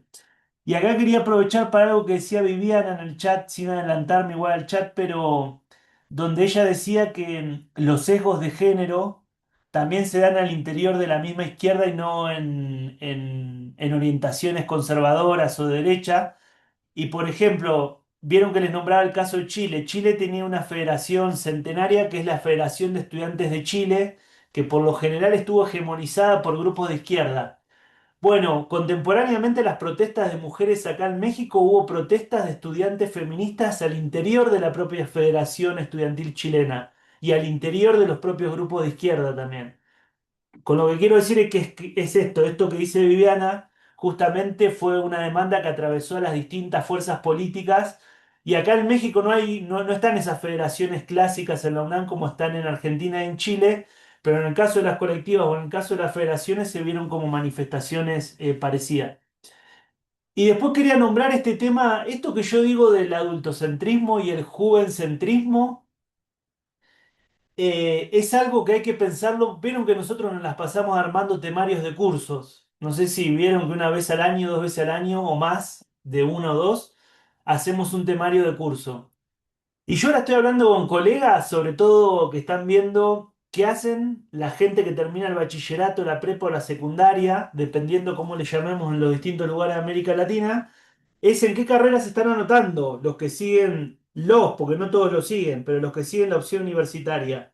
Y hay algo llamativo, las carreras de sociología, la matrícula, se están viniendo a pique. Creo que en las demás ciencias sociales está pasando algo parecido, habría que verlo, pero yo lo que más sé, pero esto porque tengo colegas que dirigen departamentos de sociología en distintos lugares de América Latina, y están viendo con una preocupación cada vez más grande que los jóvenes no eligen esas carreras como perspectiva futuro. Y uno se podría preguntar, bueno, ¿y por qué los jóvenes no están eligiendo estudiar sociología u otras ciencias sociales? ¿Por qué no quieren ser un futuro Pablo González Casanova, una futura María Elisa Mencarini Forachi? Y quizás nos estamos dando cuenta que nuestros propios temarios son adultocéntricos, que nuestros propios temarios no representan la experiencia de las juventudes. Si yo doy historia de los movimientos estudiantiles y los jóvenes sienten que le estoy hablando de una experiencia arcaica en blanco y negro, yo tengo un problema ahí y habría que verlo. ¿Cuál es, digamos, el sesgo que yo estoy teniendo para que ese joven no se siente identificado con mi programa de estudio? Entonces creo que estaría bueno de pensar cómo esa perspectiva juvencentrista o esa perspectiva adultocentrista a la hora de armar nuestros temarios están presentes o no, a la hora de generar nuestros propios recursos pedagógicos. Por eso creo que no solamente hay que verlo en torno a los movimientos estudiantiles, sino verlo en relación a la ciencia social en su conjunto, ¿no? Ahora no sé si saben, la misma Facultad de Filosofía y Letras está discutiendo carreras que incluso están discutiendo si las cierran porque los jóvenes no se anotan. Y quizá va a llegar un día, y esto sería el día distópico, que queramos dar historia, que queramos dar antropología, que queramos dar sociología o que queramos dar historia y nos demos cuenta que no tenemos estudiantes para darle clase, que sería el peor día, ¿no? Sería una novela distópica de todas nuestras profesiones.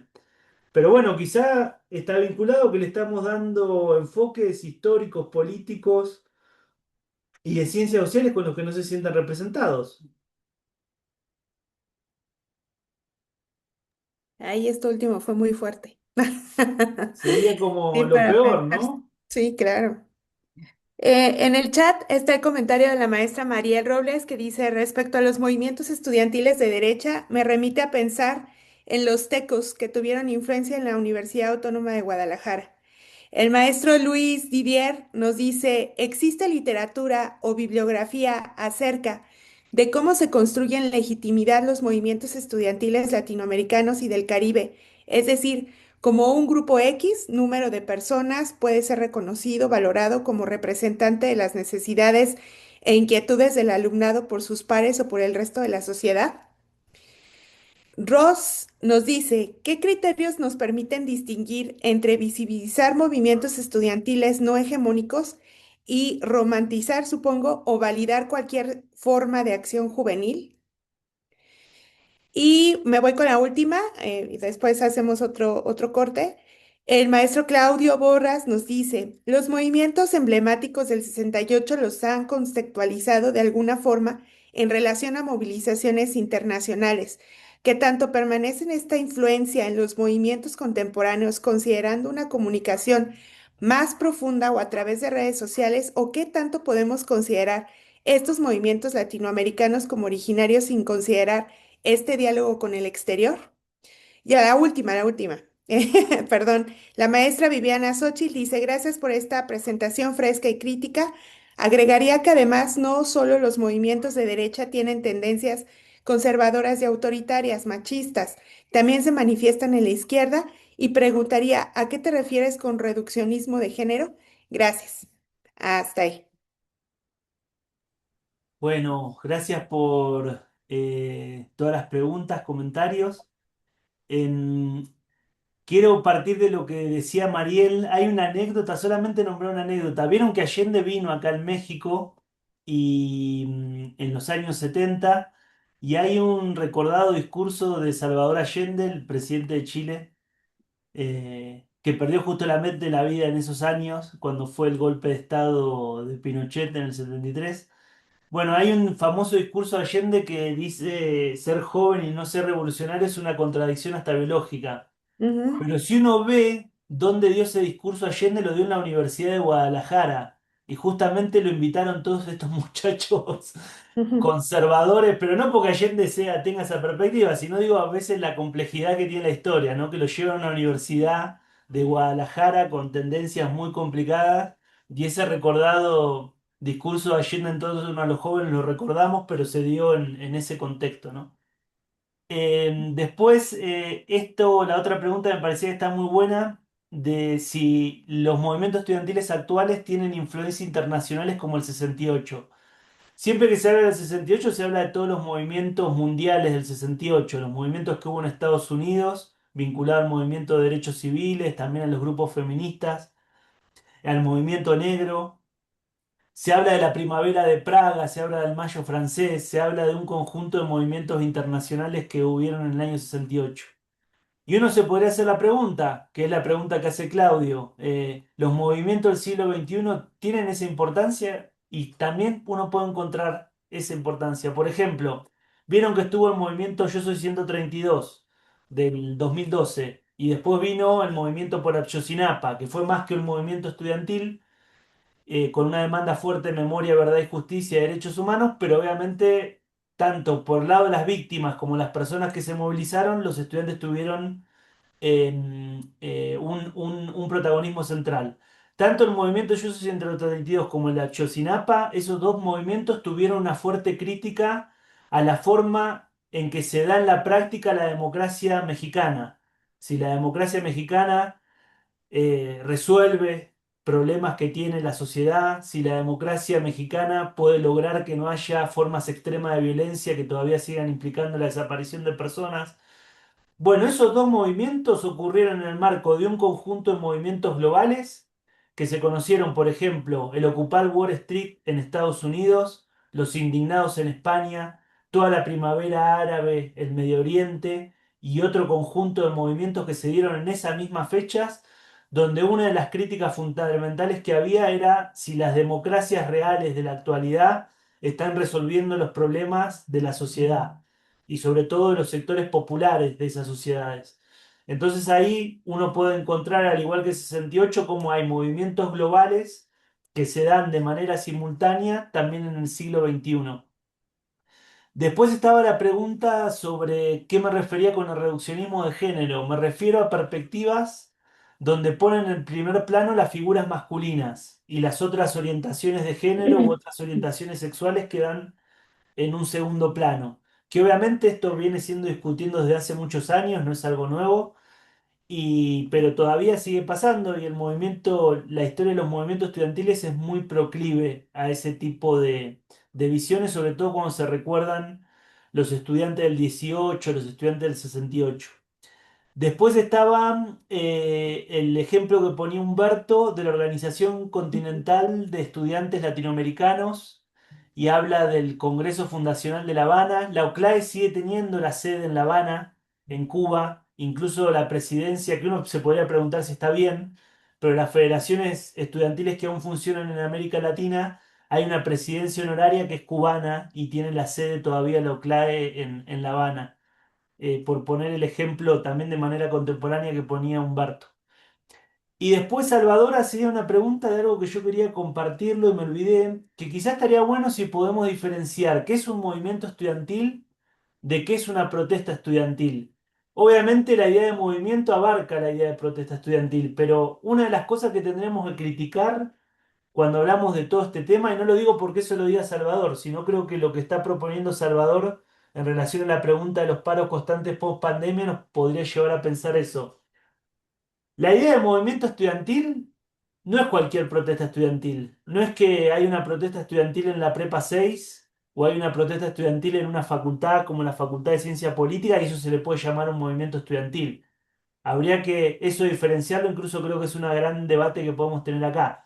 Un movimiento estudiantil implica un conjunto de protestas y demandas estudiantiles articuladas de manera simultánea que tienen un carácter social y colectivo amplio y que no se reduce a una o dos facultades, sino que abarca un movimiento importante, que tiene un alcance grande.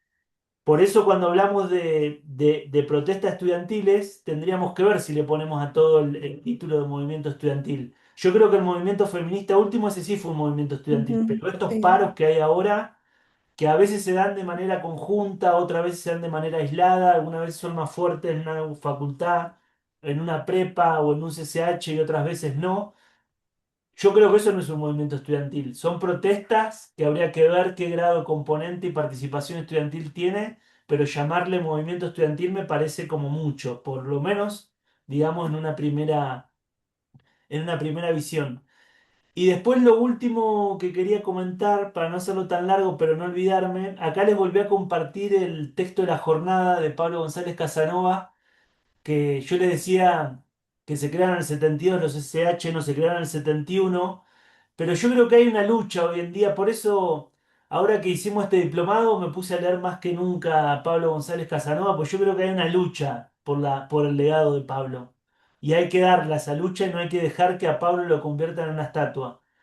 Y por eso acá les traje dos citas. Una cita que una vez le hice una pregunta a él de qué significaba llegar con 96 años con fuerza todavía y cuál era su receta para seguir teniendo esa fuerza, esa intervención.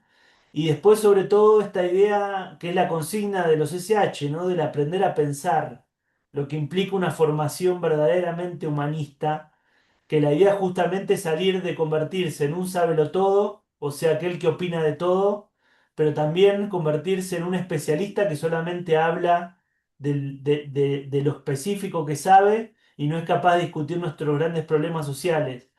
Por eso yo creo que en esta lucha que tenemos que dar en relación a Pablo es importante que esto que estamos haciendo, discutir movimientos estudiantiles, no lo hacemos porque queremos ser especialistas de movimientos estudiantiles, porque queremos ser especialistas de juventudes, sino que estamos discutiendo todos estos temas porque creemos que son temas para discutir nuestras sociedades, nuestros ámbitos educativos. Y creo que eso hay que tenerlo presente, de que cuando discutimos esto no es que queremos entrar a un nicho de académicos que está discutiendo su tema particular, sino que en verdad queremos conocernos a nosotros mismos y queremos conocer a nuestros estudiantes y queremos conocer cuáles son los problemas que nos atraviesan como sociedad, ¿no? Creo que ese norte no hay que perderlo en todos estos debates también. Muchas gracias, Nicolás. Tenemos dos manitas levantadas, vamos con ellos y después regresamos al chat. El maestro Jesús Nolasco, adelante, adelante. Y gracias, Dani, gracias, doctor Nicolás. En realidad, este aporte, pues analítico, ¿no? Para hacer una revisión, el estudio de movimientos estudiantiles me parece, pues sumamente enriquecedor. Yo te preguntaría, ¿qué tanto también podríamos ponerlo como prejuicio o reduccionismo analítico? La idea de que los movimientos estudiantiles prácticamente van solos a ganar las luchas, ¿no? Es decir, qué tanto también las alianzas o el apoyo social que vayan tejiendo les permite, ¿no? Resistir, avanzar y lograr, pues, ciertas ahí peticiones que están planteando para sus escuelas. No sé si será por un lado. Pienso en el movimiento del 99-2000, que pues, en realidad sí es un movimiento pues muy duradero, pero la cantidad de apoyo que se recibió, por ejemplo, de padres de familia, de vecinos e incluso de organizaciones sociales, pues eso permitió precisamente esa resistencia, ¿no? Y por otro lado, Nicolás, te quería preguntar, ¿qué tanto también esta reducción de cursar carreras de ciencias sociales, en el caso del bachillerato, materias de ciencias sociales, qué tanto también es una política pública? Es decir, yo creo que no es tan azaroso, yo creo que tiene razón en el sentido de que quizá faltan modificar muchos aspectos didácticos, ¿no? Quitar estas visiones adultocéntricas, pero a mí me parece que es más la tendencia institucional de sí, despolitizar a las juventudes, ¿no? Despolitizar a las escuelas, ¿no?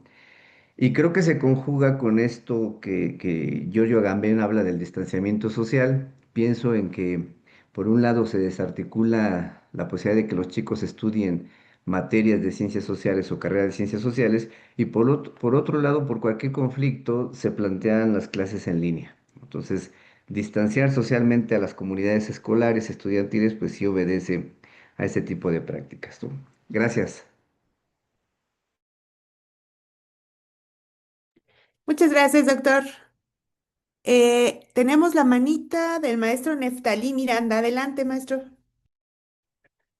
Sí, muchas gracias. Perdón que tome la palabra y perdón que me tomé la libertad de compartir un discurso de Pablo González sobre la derrota del fascismo. Y ahí hay una frase que dice que la diferencia entre el fascismo de ayer y el fascismo de hoy es el socialismo, ¿no? Y llevamos hora y media y, por ejemplo, me parece que un acontecimiento importante fue el levantamiento zapatista de 1994, que creo que nos ayuda a entender dinámicas posteriores, ¿no? Sobre todo a la caída de la Unión Soviética. Y lo digo porque muchos de esos jóvenes del 99 pues venían de ver ese acontecimiento sobre la irrupción de un ejército de indígenas, ¿no? En nuestro país, justo con la entrada del Tratado de Libre Comercio. Y creo que hoy hay una ofensiva muy clara de la derecha, de la ultraderecha a nivel internacional, que contribuye a esta despolitización, ¿no? Y a este distanciamiento del que justamente habla el profesor Nolasco, porque me parece que, por ejemplo, eh, dejar de lado este acontecimiento complejo, pues nos lleva a, pues sí, a caer en estos reduccionismos, me parece, ¿no? Si de por sí caemos, ¿no? Pues todavía más contribuimos a ello. Y ahí hay una parte que creo que lo ha dicho reiteradamente González Casanova. Y bueno, también yo creo que es importante rescatar este pensamiento de don Pablo, aunque pues luego como que algunos colegas, incluso en mi propio plantel, así como que pues ya chole, ¿no? Pero me parece muy importante porque, bueno, tal vez por eso el 13, 14 y 15 queremos organizar algo allí en Azcapo, justo con rescatar este pensamiento y esta figura importante para el colegio, pero importante también para tratar de acercarnos o reacercarnos otra vez a esta realidad tan compleja, ¿no? Porque eh, no sé, por ejemplo, se habla de cultura de paz y un profesor el fin de semana me decía, estoy tomando un curso de cultura de paz para profesores y ahí las impartidoras hablaban de que como el socialismo es violento, pues entonces, pues nada con el socialismo, ¿no? Lo cual me pareció bastante tendencioso, pero la universidad misma propicia este tipo de discursos, ¿no? Y busca acercarnos a discursos más empresariales, ¿no? Entonces, ¿qué es lo que hay que resolver cuando hay un conflicto, ¿no? Pues la resiliencia, el diálogo, ¿no? Como si estuviéramos en una empresa. Y ahí yo creo que, pues es una historia, es una estira y afloja. Y por eso agradezco mucho este diplomado, porque es como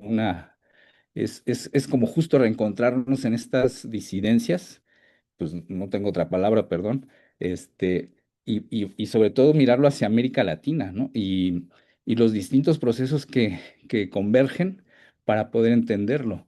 Este, eh, no sé, por ejemplo, escuchando que la maestra Daniela está haciendo una tesis sobre el Partido de los Pobres, qué interesante, ¿no? Pero después del 68 los jóvenes solo tuvieron dos opciones, bueno, desde mi punto de vista, o se metían a la guerrilla para una transformación política de este país, o seguían con el mismo juego que los había reprimido duramente el 2 de octubre. Y ahí muchas experiencias, pues, se construyeron, ¿no? por ejemplo, no sé, la profesora Edna Valle, que ahora ya se jubiló, pero en los años 70 era una joven que se metió al movimiento al mar, ¿no? Un grupo guerrillero que se formó en la Unión Soviética, a espalda de los soviéticos, que se entrenó en Corea del Norte, por ejemplo, y que un buen día hicieron un atentado en Monterrey y terminaron en Cuba, ¿no? Y ella ahí salió herida. O sea, hay historias que hay que rescatar, ¿no? No solo quedarnos solo con que, este, la década de los 70, la persecución, que sí, sí fue real, pues, ¿no? No digo que no, pero yo creo que ahora la complejidad que vivimos es un avance de la derecha y la ultraderecha, que bueno, en el caso de México, pues tenemos un gobierno que viene de la izquierda y bueno, tienen que jugar con eso, pero también hay esta relación con el poder que es muy difícil, que por ejemplo, cuando fueron todos este movimiento de las compañeras en las distintas facultades y después en nuestro colegio se implementó la materia de igualdad de género, el discurso de algunos del oficialismo de la universidad era: la universidad está a la altura de las demandas de las mujeres, ¿no? Y yo decía, no, eso fue lucha y victoria de las compañeras, ¿no? Que tenían que hacerlo o tenían que hacerlo. No es una concesión, es una victoria de ellas. Pero el problema de la materia, desde mi punto de vista, es que perdimos, por ejemplo, la libertad de cátedra, ¿no? O sea, es como un contrasentido, pero bueno, es lo que se articuló, ¿no? Pero me parece que la realidad es todavía mucho más difícil de comprender. Todavía hace algunos años el INEGI hizo una encuesta donde decía que los jóvenes tenían una tendencia hacia el racismo, ¿no? Y era muy preocupante. Esto fue hace como 10 años, me parece, ¿no? Y se ha venido, digamos, radicalizando esta visión, ¿no? Pues hacia ciertos sectores, ¿no? Por ejemplo, los indígenas, hacia las mujeres, etcétera, ¿no? Entonces, me parece que comprender estos fenómenos, pues uno se agradece este espacio, ¿no? Para poder reencontrarnos y poder tener esta libertad de discutir sobre estos temas, ¿no? Y sobre todo, eh, lo que hacemos frente a problemas como Palestina, por ejemplo, ¿no? Lo que hacemos frente a lo que parece ser nuestra Gaza en el Caribe, que va a ser Cuba. O sea, ¿cómo podemos ahí articularnos como docentes de una universidad que efectivamente, pues pareciera que el volado es, pues los que se quedan son con los que trabajamos y los que pues ya no caben, pues adiós, ¿no? Que creo que es un poco lo que quieren hacer con algunas carreras que dicen que no se apuntan los estudiantes, ¿no? Entonces, sí es muy complejo, pero lo que yo veo es que hay un avance de la ultraderecha y la derecha en el orden mundial y que espacios como el nuestro desde la universidad, pues nos toca dar esa batalla. Yo lo pienso así, sobre todo porque eh, los jóvenes que egresan, conozco muchos que buscan implementar, por ejemplo, las cafeterías, proyectos de panadería, proyectos comunitarios, la relación con la naturaleza, o sea, buscan desde otra óptica para lo que estudiaron, pero no en las relaciones capitalistas, que son esfuerzos muy chiquititos si uno quiere, que algunos le llaman el buen vivir, ¿no? Como ay, no me acuerdo, como este investigador del Instituto de Investigaciones Económicas, Boris, que habla sobre esos temas del buen vivir, y son jóvenes que egresaron de la universidad o que vienen de algún movimiento, como por ejemplo de la huelga del 99, ¿no? Y ya por último, yo quiero compartir que yo estudié en la UAM, estudié física primero, en el 90, y me tocó el movimiento de alza de cuotas de la UAM. Pagábamos 2 pesos el trimestre, 3 pesos la anualidad. O sea, menos de 10 pesos un año para estudiar la carrera. Y luego vino esta alza de cuotas que unió a las tres, en ese entonces eran las tres unidades, Iztapalapa, Xochimilco y Azcapotzalco. Y bueno, pues fuimos derrotados, ¿no? Pero después vino, pues el movimiento de la UNAM, ¿no? Y ahí, pues, por el tamaño de la universidad, el prestigio de la universidad, pues desató. Que al principio no muchos se enteraron, ¿no? O sea, como que luego ahí se reflejaba que no muchos leen la Gaceta, y los activistas sí leen la Gaceta, y ahí encontraron que la reforma al, al, al tabulador, no recuerdo el término, y había un alza considerable de estas colegiaturas, ¿no? Y yo creo que ese tipo de cosas nos permite acercarnos a comprender, y claro, atravesado, insisto, por el levantamiento zapatista, ¿no? Y bueno, pues eso todavía sigue, y bueno, al final hay buenos discursos de don Pablo en de estos distintos eventos con los zapatistas que han seguido haciendo. Hay uno ahora en Semana Santa, y él siempre formó parte de eso, con una visión crítica hacia incluso el propio movimiento que el zapatismo desarrolla, ¿no? Este, ya, perdón por extenderme. No se preocupe, maestro. Muchas gracias, maestro Neftali Miranda. Adelante, maestra Nayeli Camacho. Muchas gracias. Sí, ¿me escuchan? Sí, sí, te escuchamos bien. Gracias.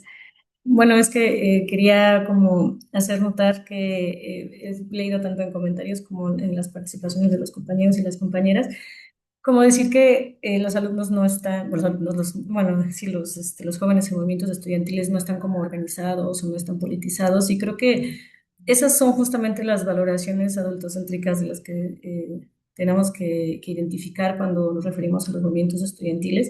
No es que no estén organizados y que no estén politizados, probablemente no hay una politización parecida a la que estábamos acostumbradas cuando pertenecíamos o militamos o a lo mejor no, movimientos estudiantiles. Puede que haya unas politizaciones hacia la derecha, como bien observaban, pero politización hay, porque en general yo puedo observar que los jóvenes, como todas las juventudes, son reactivas a sus realidades que los circundan, y entonces eso siempre genera una politización. Sin embargo, que no sea una politización a la que estamos acostumbrados a estudiar, como en los movimientos, estos hitos del siglo XX, no significa que no estén ahí presentes. Entonces considero que justo este diplomado y con el tipo de participantes que estamos es un buen laboratorio para observar nuestros propios adultocentrismos. Y considero que, por ejemplo, un adultocentrismo no significa que haya adultos en los movimientos estudiantiles precisamente, sino el adultocentrismo está justamente en las valoraciones y percepciones que hacemos de los movimientos estudiantiles, donde le restamos legitimidad, por ejemplo.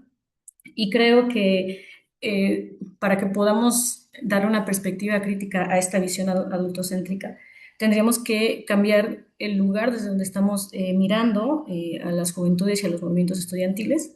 Y creo que para eso podría ser muy útil, por ejemplo, la primera sesión que tuvimos en el diplomado, ¿no? Donde nos daban, creo que, bastantes herramientas metodológicas para justo eso, descentrarnos como adultos y pensar nuevas formas de mirar a las juventudes para ser más perceptivas y identificar estas nuevas formas, ¿no? En cómo ellos reaccionan a su propia realidad y generan sus nuevas politicidades, ¿no? Que no necesariamente pueden derivar, como decía el doctor Dip, en movimientos estudiantiles, pero que sí, ya las protestas estudiantiles son manifestaciones políticas de las juventudes. Y pues eso, quería apuntar eso. Muchas gracias. No, muchas gracias, maestra Nayeli. Maestra Elvia Lucero, adelante, por favor. Gracias, buenos días, buenas tardes. Bueno, va un poco en la misma línea, creo, de la profesora Nayeli. Dentro de lo que bueno, he estado escuchando y viendo, me surgieron muchas preguntas, más que una reflexión, son muchas, muchas preguntas.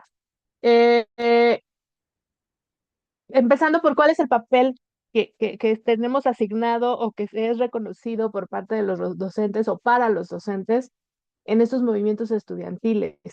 Estoy pensando claramente desde nuestros estudiantes, que son menores de edad, que pertenecen a este bachillerato, que muchas veces, la mayoría de las veces, es el primer contacto con la autonomía y con la toma de decisiones de los chicos. Y en ese sentido, ¿cómo diferenciamos entre acompañamiento e intervencionismo desde el adultocentrismo? ¿No? en esta formación, esta labor de formar su perspectiva crítica, su pensamiento crítico, su necesidad de levantarse y vivir la juventud desde esta lucha contra la injusticia, sea cual sea la que ellos consideren. eh, ¿Cómo lo diferenciamos, no? Y por otro lado, también desde ahí, muchas veces, como mencionaba, creo más o menos la profesora Nayeli, ¿no acaso estamos pidiendo movimientos y organizaciones desde nuestro referente y no desde el referente de los jóvenes y desde su forma de organización? Y en ese sentido, ¿qué tanto nuestro adultocentrismo nos aleja o nos impone como acompañantes de una generación que como adultos muchas veces no conocemos? Creo que también muchas veces pensar en esta idea de que los estudiantes actuales o los jóvenes actuales no están politizados es porque lo estamos pensando desde lo que para nosotros era estar politizados, ¿no? Los que vivimos, por ejemplo, la huelga del 99 en el bachillerato, desde el bachillerato, y que salíamos a botear y que hacíamos activismo de alguna manera y con lo mucho o poco que sabíamos, claramente no tenemos nada que ver en la forma de organización, o es muy diferente la forma de organización que tienen las juventudes actuales, ¿no? Y qué tanto les estamos pidiendo y queremos o intentamos hacer este intervencionismo desde lo que nosotros consideramos en esta idea de el pasado fue mejor, ¿no? O no conozco otra forma y no entiendo las formas en las que se relacionan los estudiantes.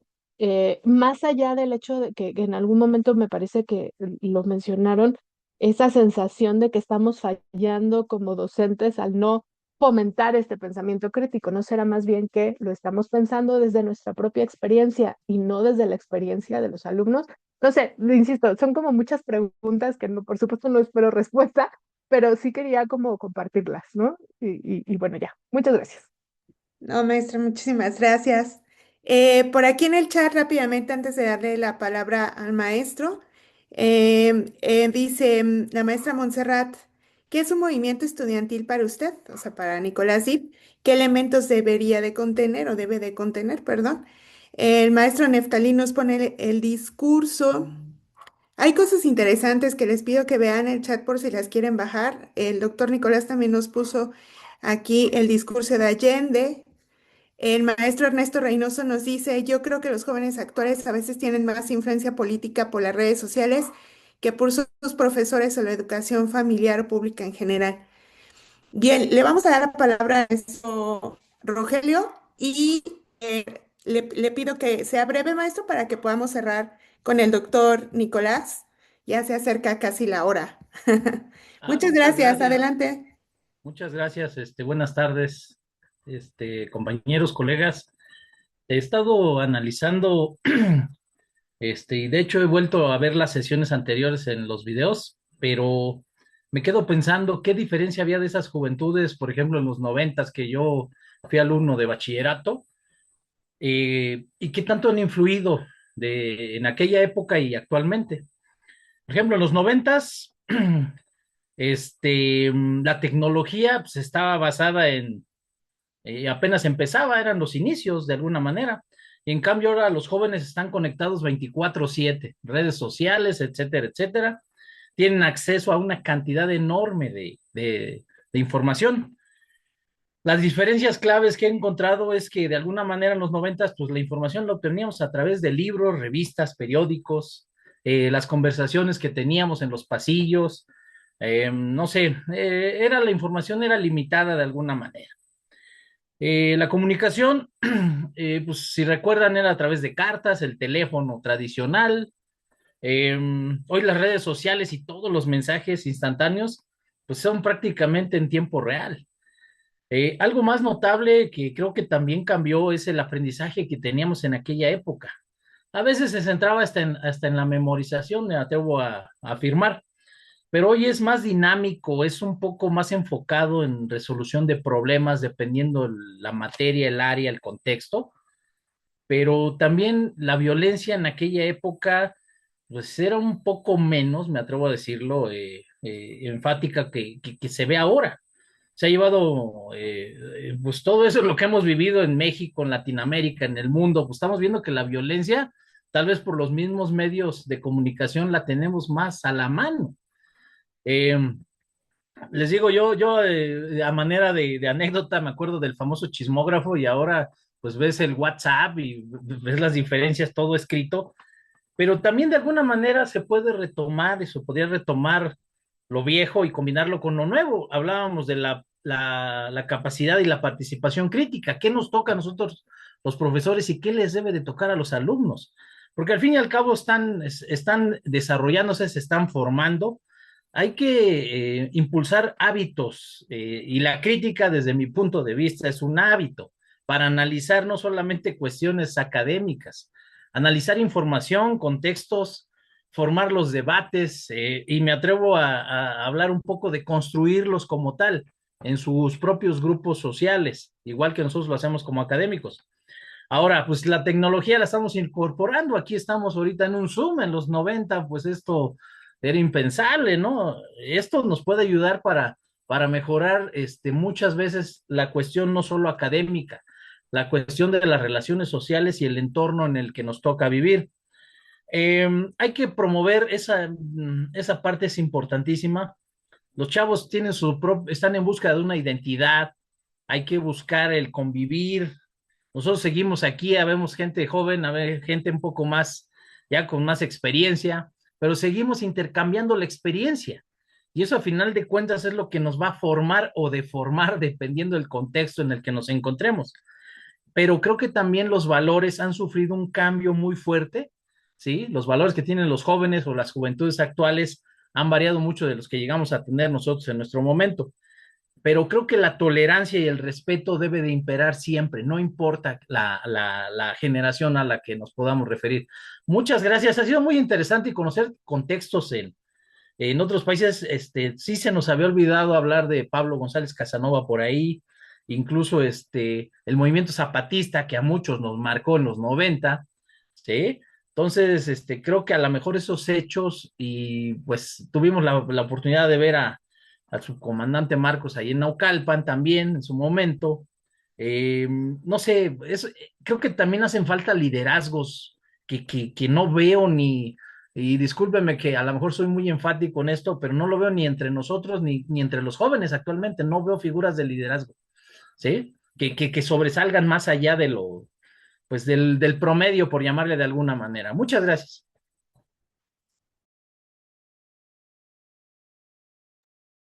Muchas gracias, maestro. Em, Doctor Nicolás Tip, Bueno, gracias por todas por las favor. intervenciones, las preguntas. Van diciendo cosas tan buenas que voy pensando mientras que hablan también y después se me olvidan, pero voy a intentar juntar algunas ideas en función de lo que preguntaron y dijeron. Y si alguna se me va, una disculpa, es mi limitación, no que no la haya tenido en cuenta, pues todas las intervenciones fueron muy interesantes. Quería partir por lo último que había dicho Roger y de ahí ir eh, retrotrayéndome. Esto de, él no lo nombró así, pero sí me parece importante en el trato con los estudiantes que tenemos en el aula en el día a día y también en el trato que tenemos nosotros como docentes que compartimos espacios de intercambio y discusión. Y él lo nombró como esta idea de la predisposición para el debate y la escucha, ¿no? O algo así, no lo dijo así, pero creo que hacía referencia a eso. Y yo creo que tendríamos que preguntarnos si estamos como en sintonía muchas veces, como predispuestos para el debate y la escucha. Y yo me acuerdo de algo que me decía mi mamá cuando era chico, me decía, vos Nicolás sos muy sentido con algunas cosas, me decía ella. Y claro, después uno obviamente va pasando por distintos contextos, por distintas experiencias, porque la vida misma te lleva. Y yo creo que partimos de un ABC que quizás ya habría que darlo por descontado y no sentirnos tanto, que cuando nosotros criticamos algo, a los primeros que nos estamos criticando son a nosotros mismos, ¿no? Esta vieja idea libertaria anarquista que decía la crítica de la sociedad empieza por uno mismo. Entonces yo creo que esa predisposición a discutir entre nosotros y con los estudiantes habría que pensarla, porque muchas veces yo creo que no está presente. Yo, por ejemplo, he discutido con la misma Daniela, con el mismo Jesús, con el mismo Efraín. No tengo problema en decirlo y si tuviera que discutir, volvería a discutir y a la misma forma que discuto con otros colegas y creo que eso no implica ningún tipo de problema. Si la discusión se da en el marco de un respeto mutuo, ¿no? O si se sabe tramitar de alguna manera. Pero no sé si les pasa a ustedes que yo, por ejemplo, ahora tengo muchos problemas con los estudiantes a la hora de tener que marcarles ciertas cosas. Que ahí viene otra pregunta, no me acuerdo si la habían hecho Elvia o Nayeli. Que bueno, creo que todos sabemos que ponerte en el lugar de bajarle línea ideológicamente a los estudiantes está mal, ¿no? Uno no tiene que dar clase para bajar línea ideológica nunca, ni tampoco para querer imponerle a tus estudiantes tus posturas del mundo, ¿no? Pero sí creo que hoy en día las distancias generacionales están siendo bastante complejas y la idea de encontrar puntos en común con los propios estudiantes en el aula sobre ciertas cosas, no sé si les pasa a ustedes, pero por lo menos a mí siento que es algo que cada vez me pasa más en el aula y era algo que no veía antes tan...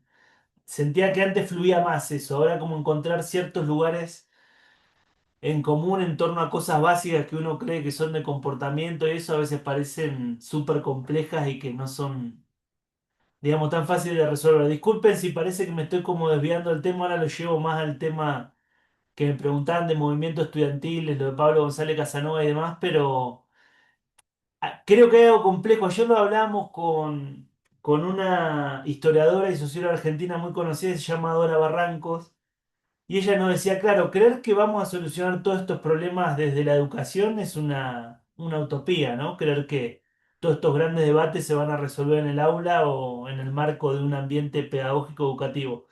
Pero a la vez es verdad que sin la educación y sin el ambiente pedagógico algo falta, ¿no? Que tiene que estar. Entonces creo que eso habla un poco de nuestra impotencia, porque somos prescindibles muchas veces y a la vez de nuestra necesidad, ¿no? Es como hay una dialéctica ahí entre que quizás servimos para algo, digo, como profesores, profesoras, como docentes, pero a la vez en lo que nosotros hacemos es solamente una mínima parte de toda la socialización que tiene un joven hoy en una sociedad tan compleja como la nuestra, ¿no? Bueno, lo de Pablo, yo creo que los únicos que pueden salvar a Pablo González Casanova de la política de disolución que le están haciendo, disolución de su pensamiento crítico, son los SH, para mí. Ahora, no sé si ven, hay un conjunto de instituciones que están reeditando las obras de Pablo González Casanova de la UNAM, que siempre lo festejan, que siempre lo ponen en primer plano, pero a mí me parece que esa operación de reedición de sus obras y de nombrarlo constantemente en actos oficiales, en verdad no es más que una lavada y de una limpieza de todas sus posturas críticas. Por eso creo que lo que parece una anécdota de nombrar a a Pablo González Casanova, lo que recién compartía uno de los colegas, de que quieran hacer un encuentro para discutir su legado, yo creo que retomar el legado de Pablo González Casanova es retomarlo, pero también para dejarlo de lado. Por ejemplo, ahora no sé si vieron que todos estos libros que les decía que reeditan dicen que Pablo es un genio, que don Pablo es el creador de instituciones, que don Pablo es el creador del pensamiento crítico, que don Pablo esto, que don Pablo lo otro. Sí, está bien, estamos de acuerdo, pero esa manera de recordarlo no sirve.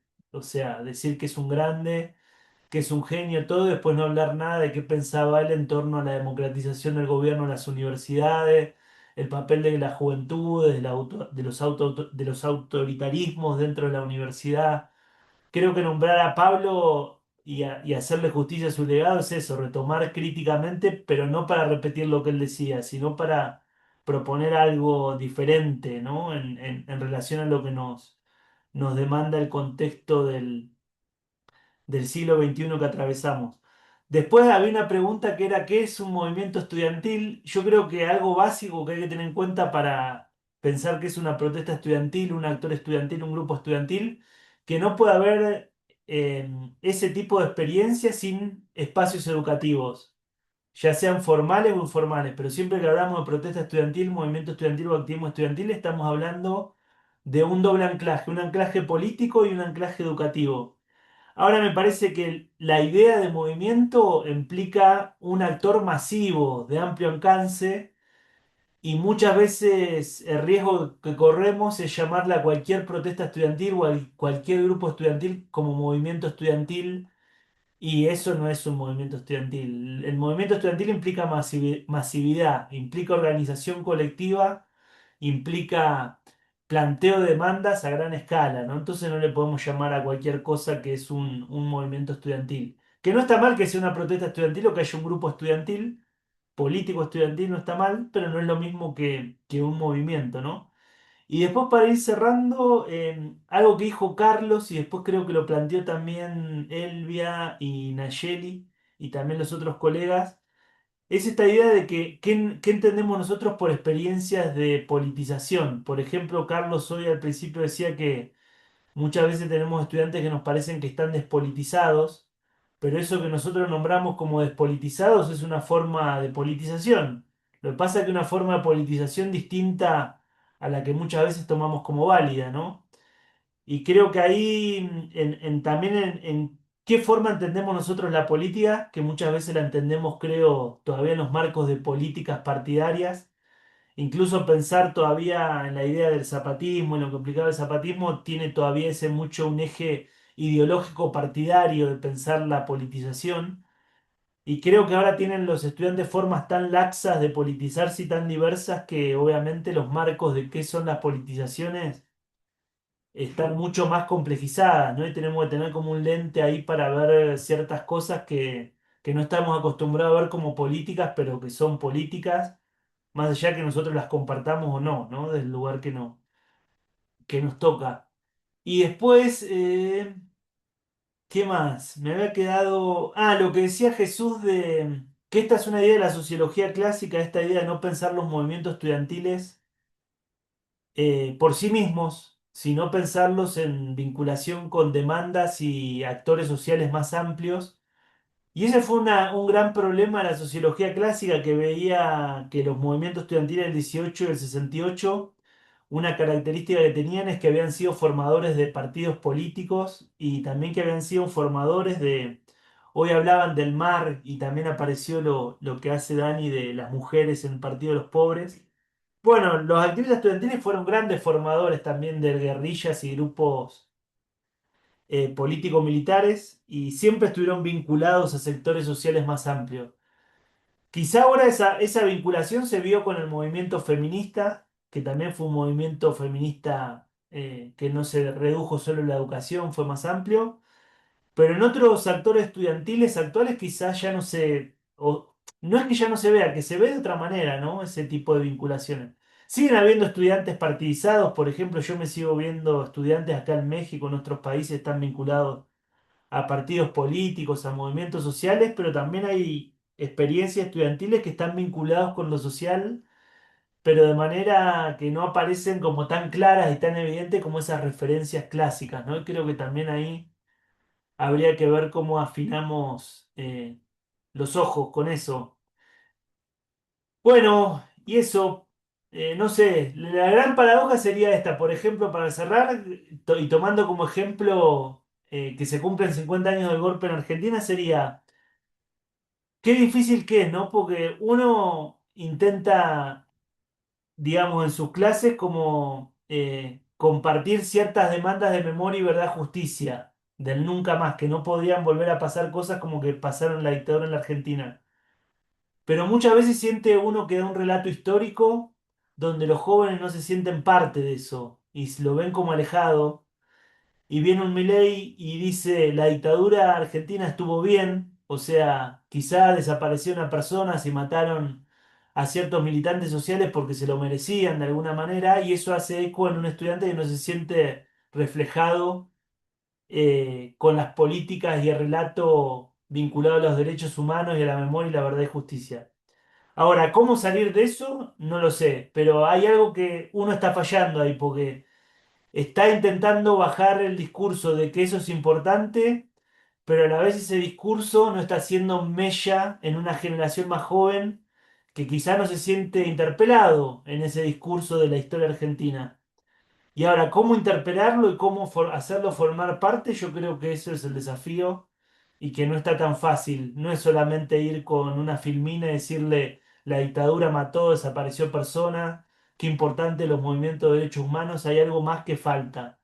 Y creo que es lo que tenemos que encontrar, ¿no? Y creo que está en esa idea de no ser bajadores de línea en la clase, pero a la vez intentar tener un puente con nuestros estudiantes, ¿no? Creo que en esa tensión es donde uno tiene que intentar encontrar, bueno, un punto medio que creo que no es fácil encontrarlo. No sé, quizá ustedes son mucho mejores profesores que yo, pero yo siento que cada vez siento más cortocircuitos en ese tipo de experiencias que más conexiones, ¿no? Bueno, no sé, ahí lo dejaría, como para no tampoco usar el tiempo. En fin. Muy bien, muchísimas gracias, doctor Nicolás. Y pues compañeros, compañeras, creo que esta fue una sesión que nos dejó pensando muchísimo en cómo podemos abordar los movimientos estudiantiles y obviamente va a ser muy útil para que podamos elaborar nuestro primer ensayo que ya se, perdón, reflexión que ya se acerca.